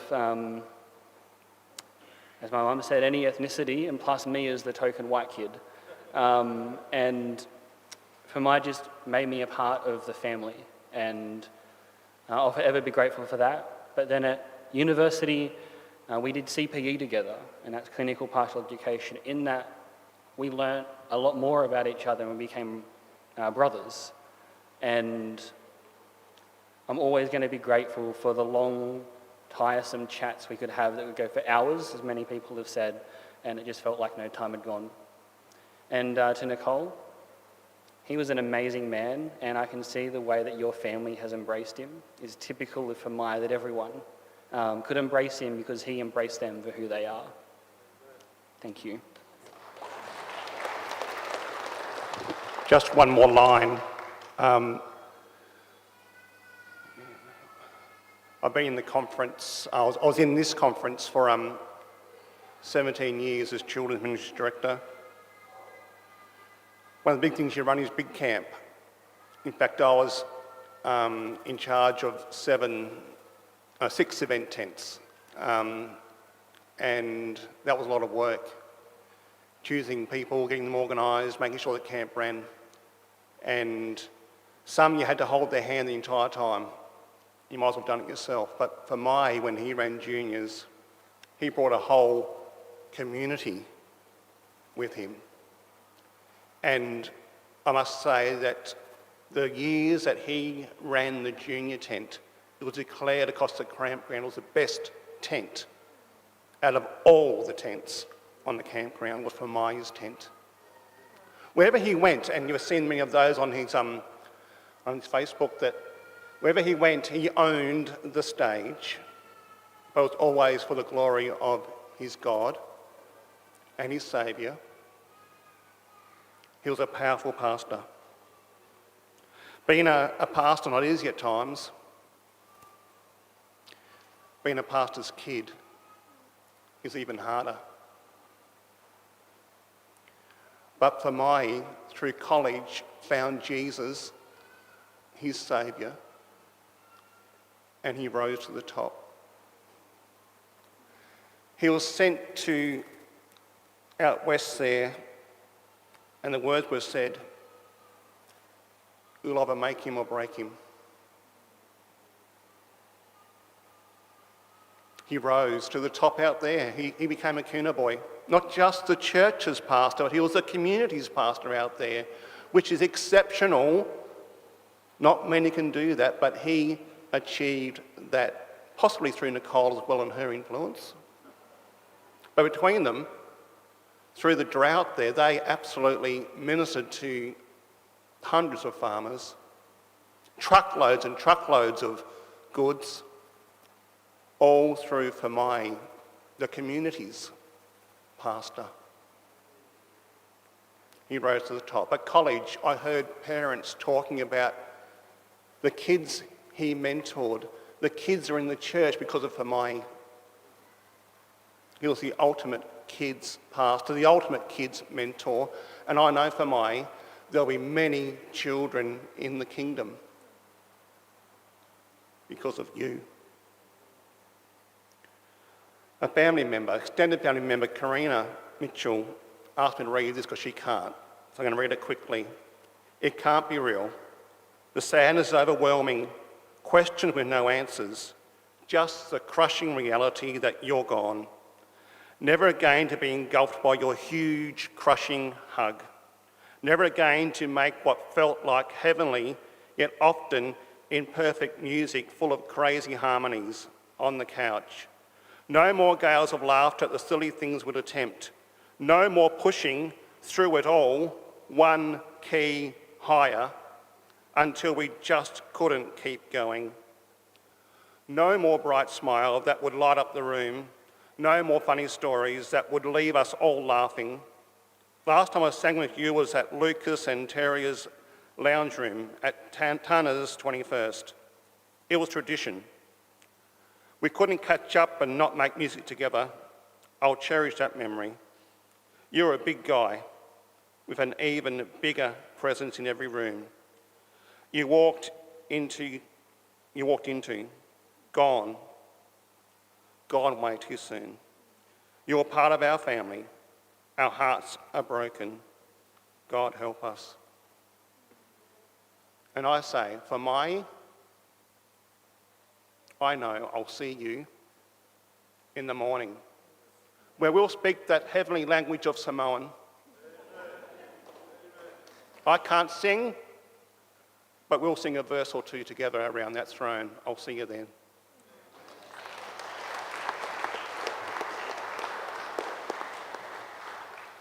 So my name's Anthony Butler. I met Fomai last March. He wanted to learn some boxing, which Tema couldn't teach him. So he come to the legend. No, I only met Fomai in March, and it's really amazing to think of how close we've become in such a short period of time. When I look back through the messages after everything that happened, I'm like, I couldn't believe it was only less than a year. That's how much impact he had on people. We actually had about 12 to 15 people from the gym come down today to show their respects. People that he'd seen passing, that he captivated so many people. It's just testimony to how the kind of person that he was, that he just cared about people. But yeah, I just wanted to get up and say that. Thanks very much.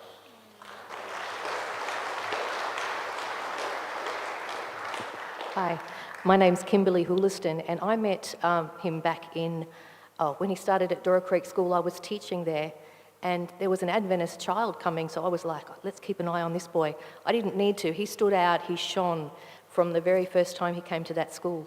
In fact, he was a part of a small group that we had that won the state video competition for a video that they made. He was the cameraman, and so he was a part of that back then.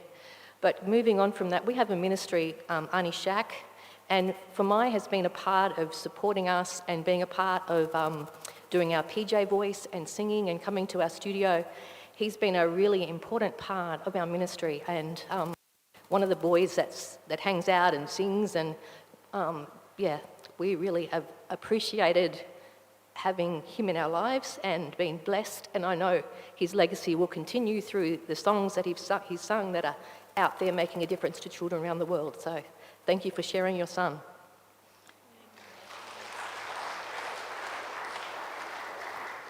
Hi, my name's Pastor Steve, and I was one of the few lucky people who was able to spend their entire college time with Fomai. Fomai and I, we shared every class together throughout our 4 years there, and we had a bit of an agreement going, because if you've ever tried to sit through a 3-hour lecture on theology, it can be very tiring. And what we would do is we'd often just throw pens and pencils at each other to keep each other awake, because there were some times it was greatly needed. If you've ever been through tertiary education, you'll also know that the mention of group assignments was very challenging for some people. Not many folk look forward to it, but I really enjoyed them because I always made sure that Fomai and I were in the same group, because he just made life fun.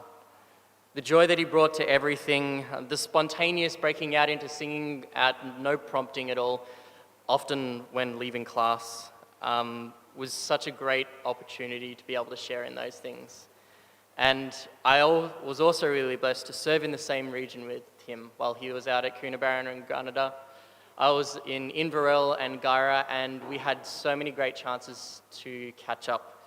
All of our region would meet together about once a month, and I and my wife really look forward to that, because when you're out in the western areas, if you're just by yourself, it can be really lonely. And it was so good to look forward to that warm embrace that Fomai would always give. To be able to share in those smiles, to share in those laughs about anything and everything was such a great opportunity that I was really blessed to be a part of. And although those moments have ended for now, I'm really looking forward to that day where we can embrace again. We'll see you soon.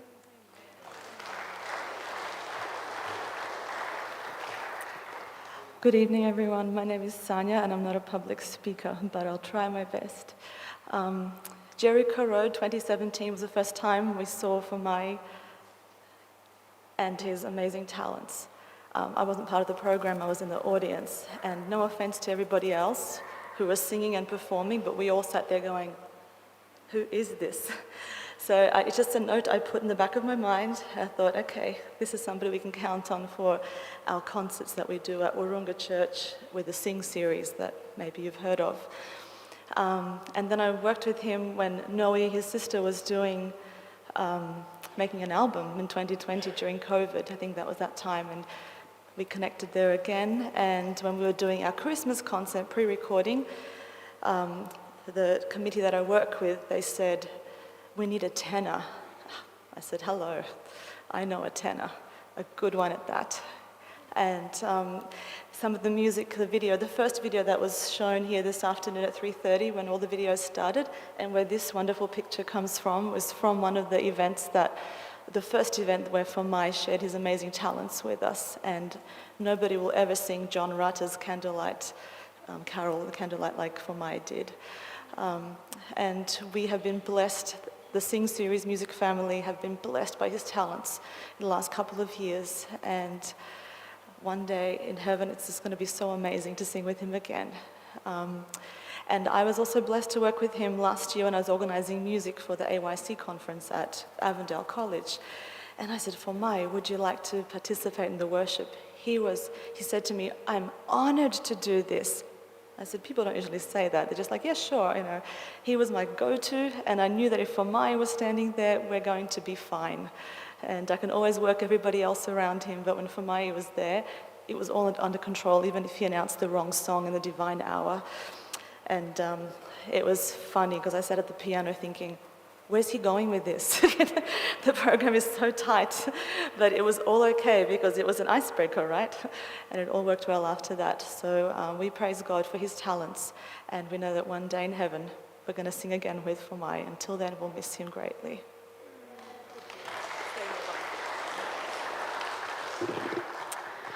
My name is Sandra Enterman, and I have flown in from Queensland for this evening and tomorrow. I just pulled every stop to be able to be here. I discovered that here today is 2 Avondale College students, Ilaihon Taulapapa and Taliana Tikoithina, and I would love to ask them to please come forward at this time. While they're coming, I want to thank Pastor and Sister Mohr for raising beautiful children who love God and who are so talented. I want to thank Noe Mohr for writing such beautiful music and making sure that those melodies and those lyrics were recorded. Hearing your brother's voice on that album was like hearing no other voice that I had heard in a long time. I host an organic Friday night ministry singing for a couple of hours in different homes with different people, and the Sabbath sing-along relies on open homes and willing musicians. And Nicole, I want to thank you and your family for loaning to us, to the world, 185 countries tuning in over the course of a weekend. Your husband, the sing-along viewers have come to love him as family. And he willingly shared his talents, and he was such a joy to sing with. And the second time I invited him to come and sing, it was very hard to get in contact with him, as was the third time. I didn't understand what was going on, but I always wanted him to know that whatever it is that's going on, please know you are prayed for and you are loved, and that whenever you feel ready to sing again, you are welcome on the Sabbath sing-along. That we are just a bunch of broken people ministering to a bunch of other broken people. And when he finally reached out to apologize for the long silence, he said, I want to sing. And he agreed. It's ministry to us as much as it is ministry to those who tune in. The second time he came, I couldn't call on anyone regular that I would normally use because they were all tied up in this Sing series rehearsal. So I said, would you bring a soprano? He didn't bring a soprano, but he brought a young lady with a beautiful voice, and that is Taliana Tikoithina, who just blew us all away with her beautiful talent. And later on, when Ilaihon had finished his rehearsals, he came and joined, and I was so excited to put those 2 voices together on the Sabbath sing-along and let the world be blessed with their talents. As the lady spoke earlier, the last solo he sang on that Sabbath sing-along that he did back in October was the hymn Until Then. And I have messaged these 2 during this service to see if they would be willing to come and sing it. Just one verse. I got the memo. One verse and a chorus of this beautiful song, and if Sanya can play for us, and if you know it, you could sing along as well. That is just that beautiful hymn that Fomai sang for the last time just a few months ago. So.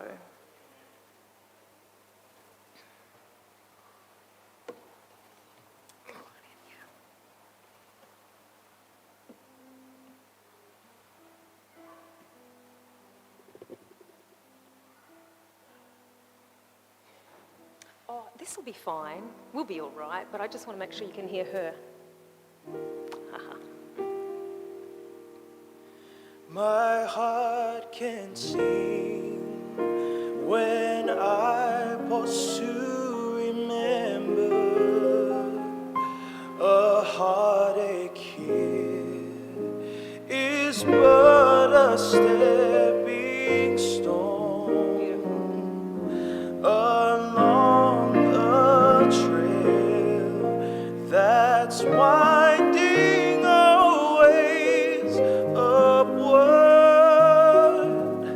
This troubled world is not my final home.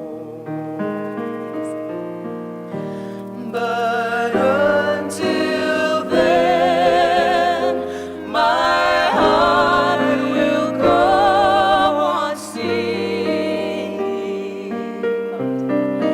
Until then, with joy I'll carry on. Until the day my eyes behold the city.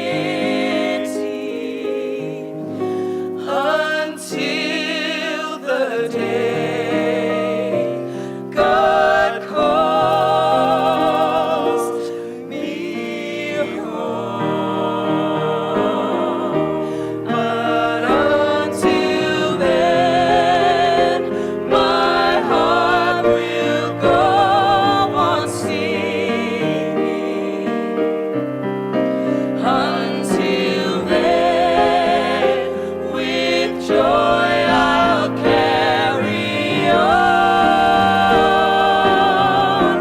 Until the day my eyes behold the city.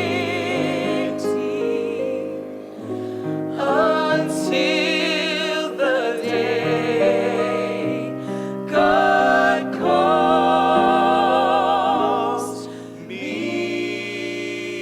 home.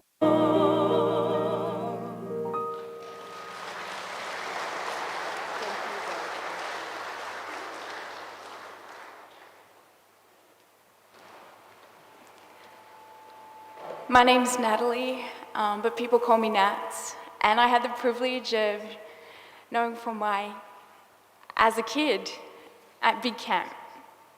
Front row, hey Soteria? Running around. He'd always go and find something to be doing, and we had a lot of fun. But the reason I wanted to come up and share today is because 1 in 5 of you in this very room today is feeling how Fomai felt. And that's double or triple in time of great grief. And I just wanted to say, you're not alone. Reach out. Lifeline is there 24 hours. If you need other support, there's other amazing programs out there. I am living full-time on the road, running a program called Soul Lift. And my key focus is to try and help people with what Fomai was going through. And I wrote this spoken word for people that might be in a dark hole at the start of my ministry. Sometimes you walk under starless skies that drip darkness like drenching rain. You despair even of starshine, moonlight, or sunrise. The sullen blackness glooms over you as if it would last forever, pressing closer, closer, ever closer. You feel it pressing you down, stopping your heart, wrapping you up in its dark tendrils, confining you, defining you, overtaking you. Where no ray of hope shines, where no hand can be seen, even right in front of you. Where no soothing voice cries out to uplift the soul-weary heart. All-consuming blackness. Hovering over mind and soul, alone, desperate. The pit of despair.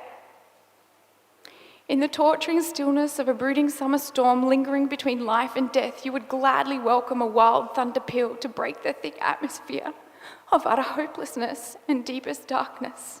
If but for a flash of light, if but for a shift in the thick air, do not give up.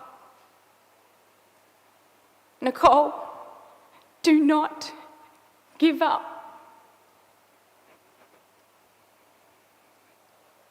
Moimei's family, do not give up. Soteria, my sister, do not give up.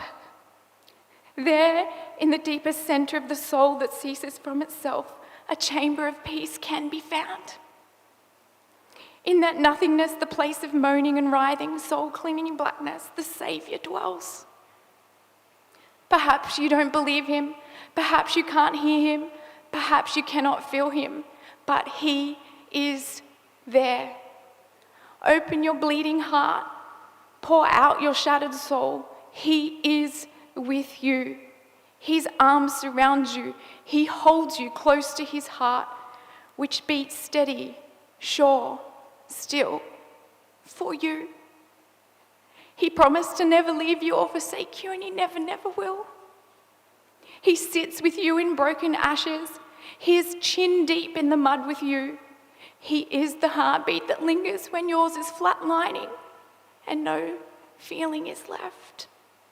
Lift up your tear-stained cheeks, look up and see his face, tender, gentle, kind, radiant with love, warm, cascading light of love flowing down, around, over, through, into the deepest parts of you.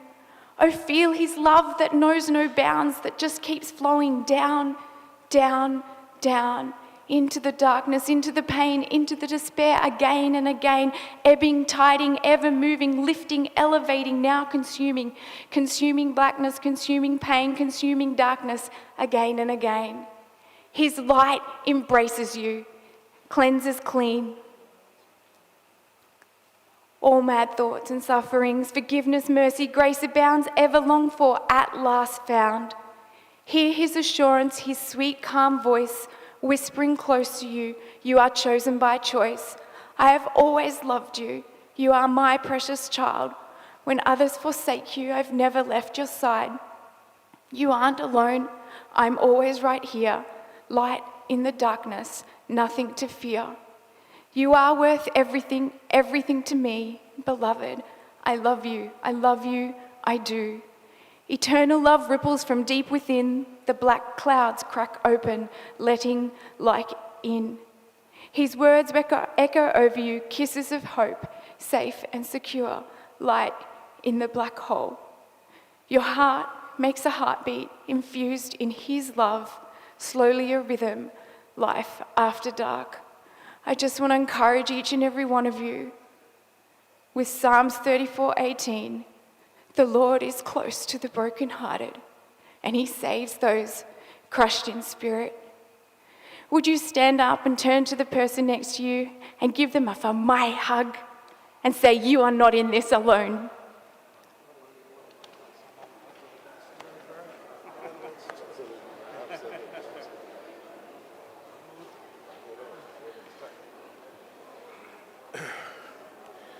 Malole, lava pale, malole nsai tatoa fia. Thank you for being patient, everyone. Just a quick announcement, please do not leave.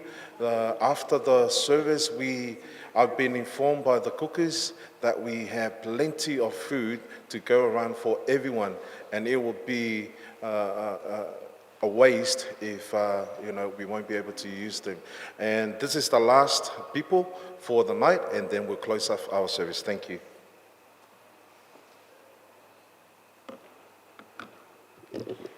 Hello, my name is Brendan Valiant. I've only been a Johnny-come-lately to loving Fomai. I only got to know him as of July 10th last year. A strange way that it came about. My son, who at the time was 16 months old, he likes to grab a hold of my phone, and if it's not locked, he'll write gibberish comments, or he will, because it's usually on Facebook, or he'll just swipe and click, and that's the only way I can explain why, for some reason, I'd sent a friend request to Fomai, who I'd never met. And so I got this, it was July 10th, Fomai was up with Patrick up in North Australia, and I got this rather curt message, "Do I even know you?" And it went downhill from there for a little bit. We had some back and forths. He blocked me, and then I was like, well, I don't even know what I did. So I found his number on the Avondale University Church website, so I thought, I'll give him a call. So I gave him a call, and I said, well, that's not a way to leave things. And we had a bit of back and forth over phone and email, and by the next day, we were fast friends. And, I came to realize over the coming months that he needed maybe a different kind of friend than he'd had before, and God had arranged this in some way.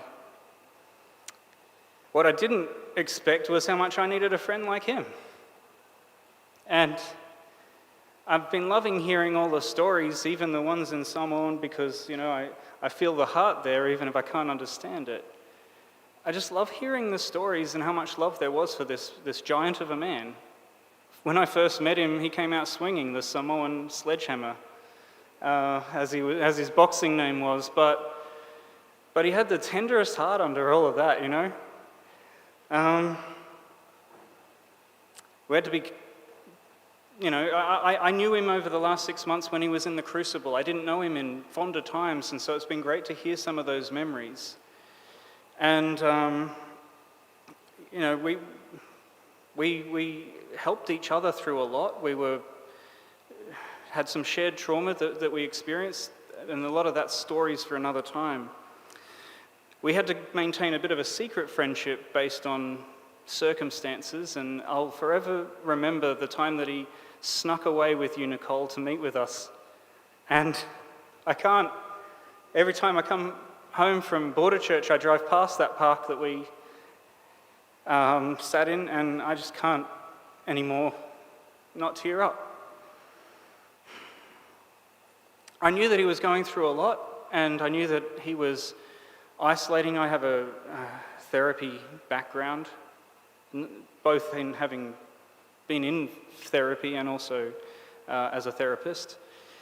And I recognized the danger signs, and the worst part of the year is through Christmas, and I was trying to reach out to him every day, and I'll always regret that I might have, dropped it down to every second day after New Year.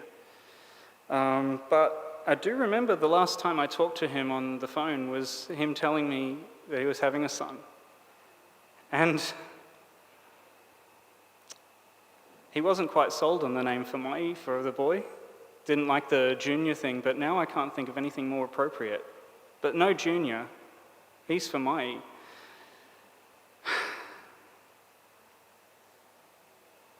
I want to honour Fomai. He was only in my life for a short period of time, but he touched it in a giant way.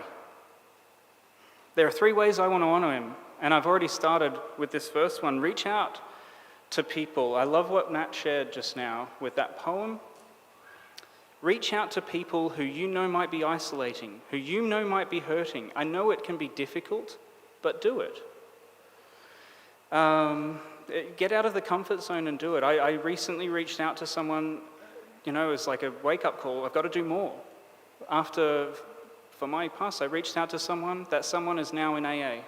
And I knew that, and it was just a convergence of the perfect timing, but I reached out. Reach out to people. Maybe you know someone who's going through something.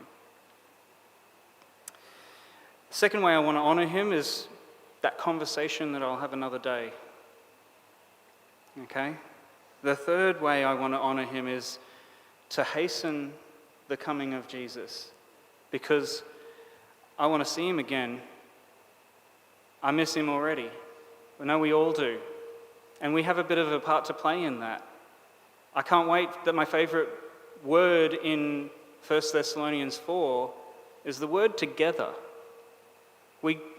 Those who are asleep will be awoken and rise up, and then we who are alive and remain will be taken up to meet the Lord together. Together, and we will be reunited with every person who we've lost, every soldier, every son and daughter of God. And so we can have that part to play. I'm going to redouble my efforts in honor of Fomai because I want to see him sooner. And that's the only way that I can see him sooner. Even if it's a day, it's worth it. It's worth it to get out there. In the last few months, I know he isolated from a lot of people, and I don't really know a lot of the friends and family who've been getting up, except through what he said about you. He said just the most wonderful things about his family. Like Nicole, you and the kids, he just adored you. And Talai and Mafatonga, never met you before. I know that I actually probably crossed paths with you at college, Talai, but I know a lot about you from Fomai. He just had love. And look, I know there's a lot of colleagues out there of Fomai's that are hurting, feeling, what could I have done more?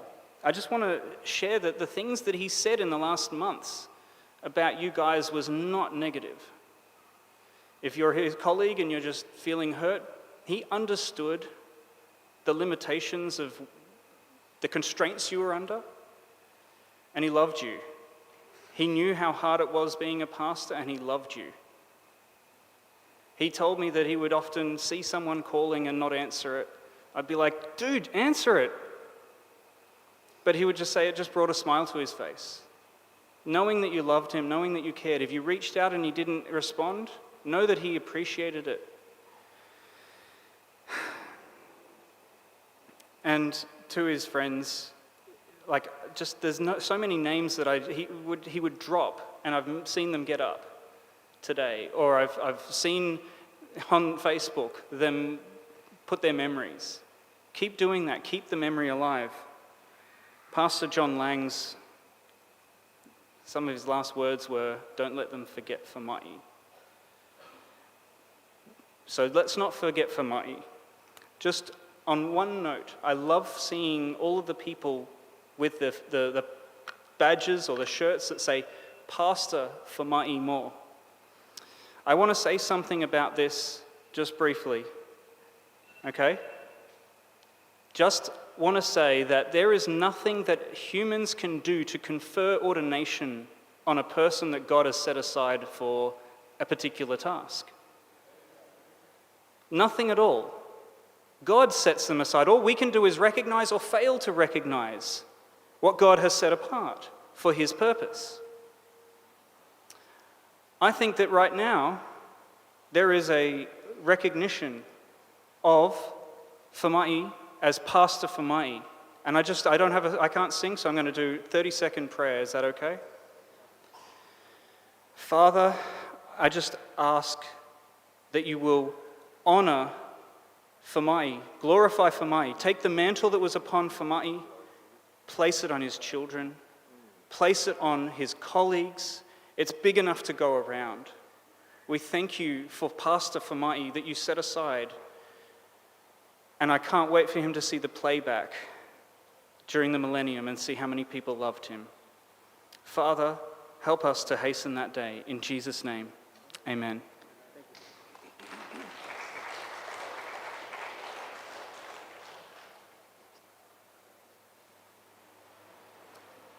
We are Lyle and Gayleen Heiss, and many decades of our ministry have been committed to Avondale College, now Avondale University, both in the academic realm and in the life of the church, where we've been the pastoral team twice. It's not an easy thing to be asked to join the pastoral staff at Avondale University Church, and we were so proud when Fomai was asked to take on that really challenging role. And we think that it's really important for us, on behalf of all the members of Avondale University Church, to thank Fomai and by extension his family for a fabulous ministry that was too short. And we acknowledge that toward the end of his time there, the dark clouds were beginning to gather around his soul and his spirit. But we want to assure everyone here, and especially his family, that you should never consider the ministry of Fomai at Avondale University Church in any sense as a failure, in any sense as somehow flawed or only second rate. Just ask the families of teenage children whose faith is now strong and secure. Just ask them what they thought of the ministry of Fomai. Ask those of us who sat there every week and listened to him preach and sing and share in the most warm and fabulous way.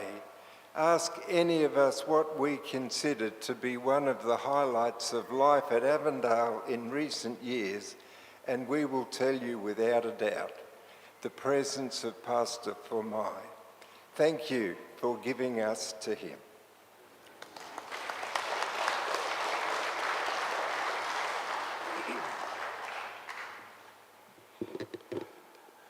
Good evening, friends, both from Samoa and from Australia. I bid you g'day to the Australians. And malo. Now, I'm a nobody. Give you an example. I don't have a Denzel Washington name. I have a plain Matthew Smith. That's why I am.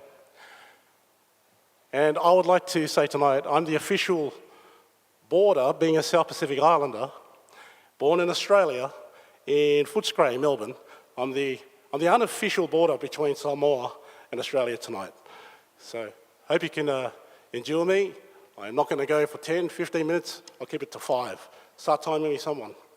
So, Fomai, how I come to know Fomai, I was studying at Avondale College back in 2018, and I had been doing my first year, and that was the toughest year of my life. It was so tough, I didn't realise that I was going to go through a bout of depression.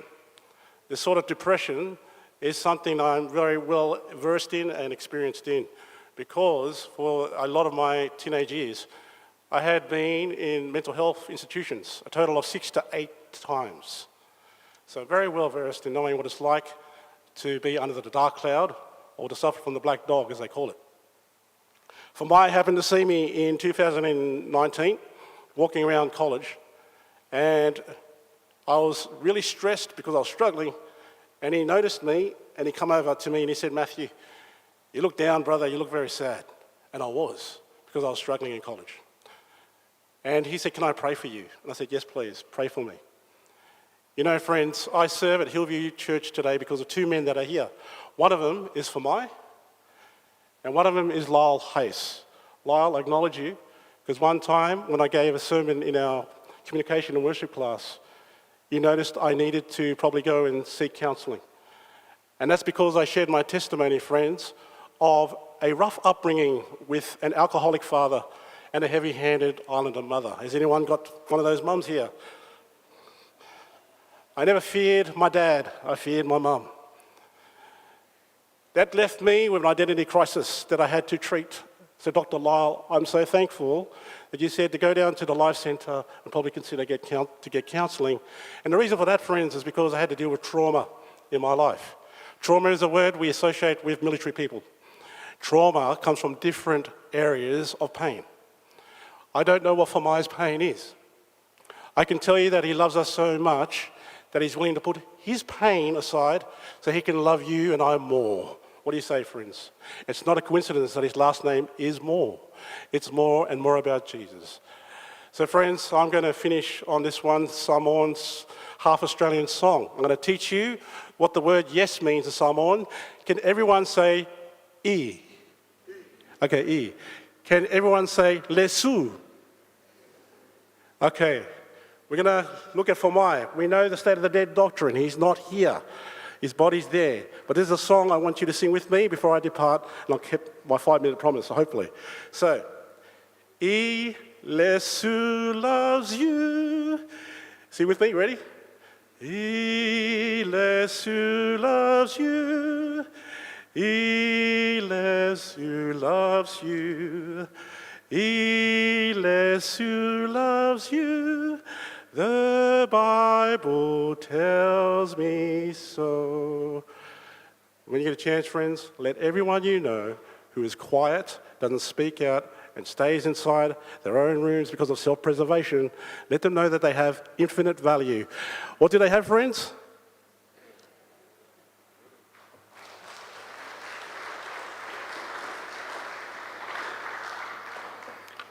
Good evening, everyone. My name is Olangia David, and I'm also the leader of the Samoan congregation of Uniting Church, and on behalf of the Newcastle community. I spoke to Pastor Talai, Brother Talai, the other day as we paid our respect to him and the family. And for one thing I said to Pastor Talai is that I never really knew Fomai. But tonight, listening to every testimony, all the moli maos, I can see why. Why all of you here tonight love him. Today, I took a full service at the church. Today, my sermon would have been tonight's service. And I'll take you back to Christmas and the manger when Jesus was born. If any of you were the shepherds or the three magi, what would you expect if you had reached the barn? Any of you? Anyone would say, what would you expect when you get to the barn? Anything. You may expect a great glorious gift.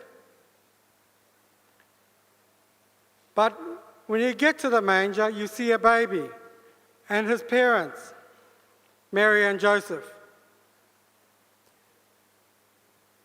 Jesus, the baby in the manger, but it's not the physical form of Jesus that I'm talking about. It's what is inside of him that God has sent Jesus to us. Can anyone know?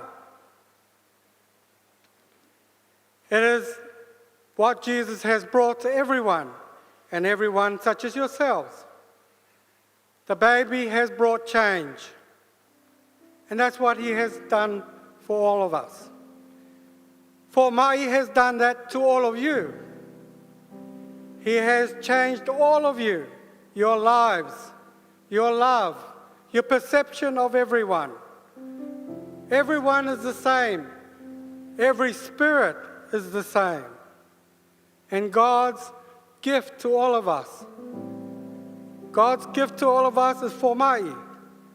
God's gift to all of us is Jesus. But all that gift changes our lives. This is my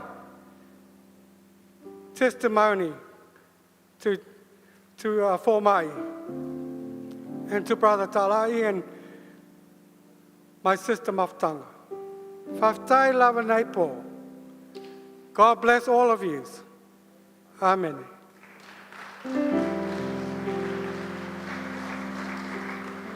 Can we all give a big hand of applause for our Lord Jesus Christ, for this beautiful service that we just witnessed.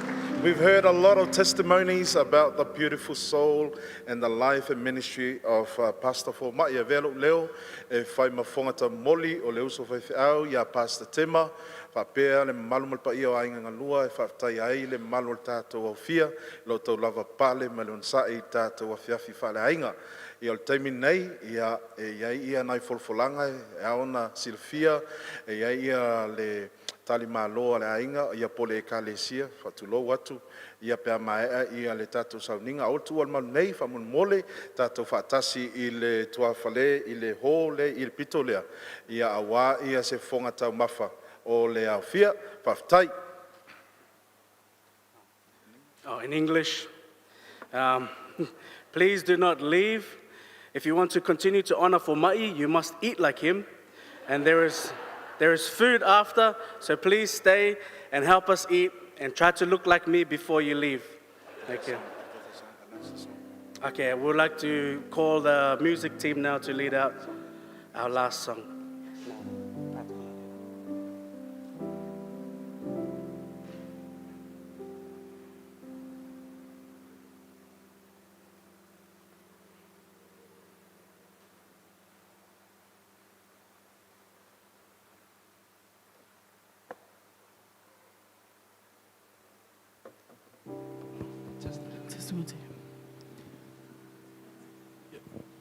We just invite everyone to stand for our final song for this evening. What that will be.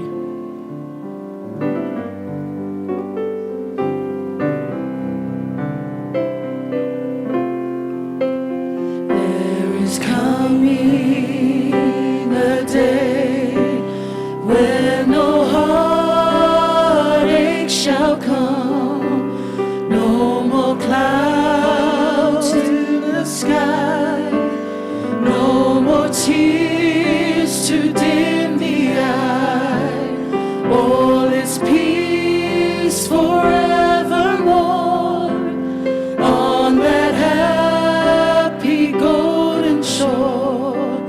What a day, glorious day that will be.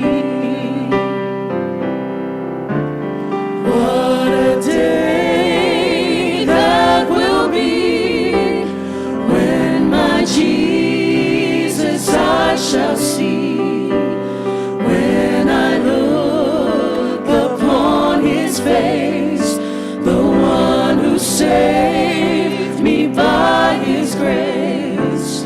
When he takes me by the hand and leads me to the promised land. What a day, glorious day that will be. There'll be no sorrow there, no more burdens to bear, no more sickness, no more pain, no more parting over there, and forever I will be with the one who died for me. What a day, glorious day that will be. Let's lift our voices, church. What a day that will be when my Jesus I shall see. When I look upon his face, the one who saved me by his grace. When he takes me by the hand and leads me to the promised land. What a day, glorious day that will be. What a day. What a day that will be when my Jesus I shall see. When I look upon his face, the one who saved me by his grace. When he takes me by the hand and leads me to the promised land. What a day, glorious day that will be. Let's pray. Loving Father in heaven, Lord, we know that whilst we might be weeping right now, we know that only lasts for a time, and tomorrow there will be joy in the morning. Lord, we just thank you for Fomai's life, for the impact that he had, that family, that friends, that church family, that people who we wouldn't expect to be impacted by his life have been. And Lord, I just pray that we may take that with us as we go from here and we celebrate and we talk more about what Fomai meant to us. And Lord, I pray we may take that feeling into the rest of our lives and minister just as Fomai would.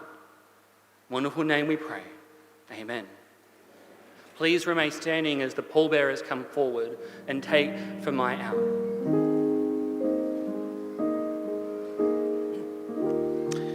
Thank you, Pastor Pratt, for that. And yes, as mentioned, would the pallbearers, would you please come forward now? The ladies that have been tasked with removing the ceremonial cloths will ask for you to come forward now. And once we have all that done, then we will be taking Fomai back outside, where I will have the privilege and the honour of looking after him one more night. Thank you, ladies and gentlemen.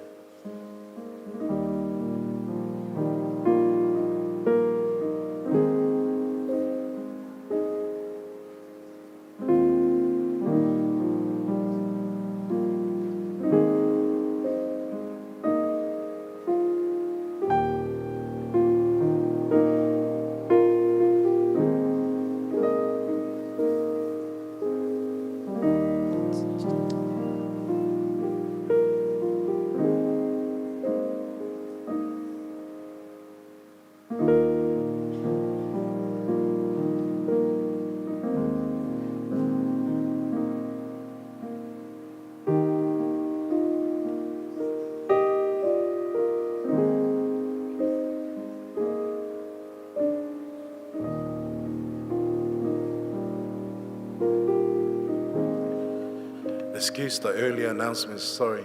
The refreshment is not at the hall, it will be downstairs. Thank you.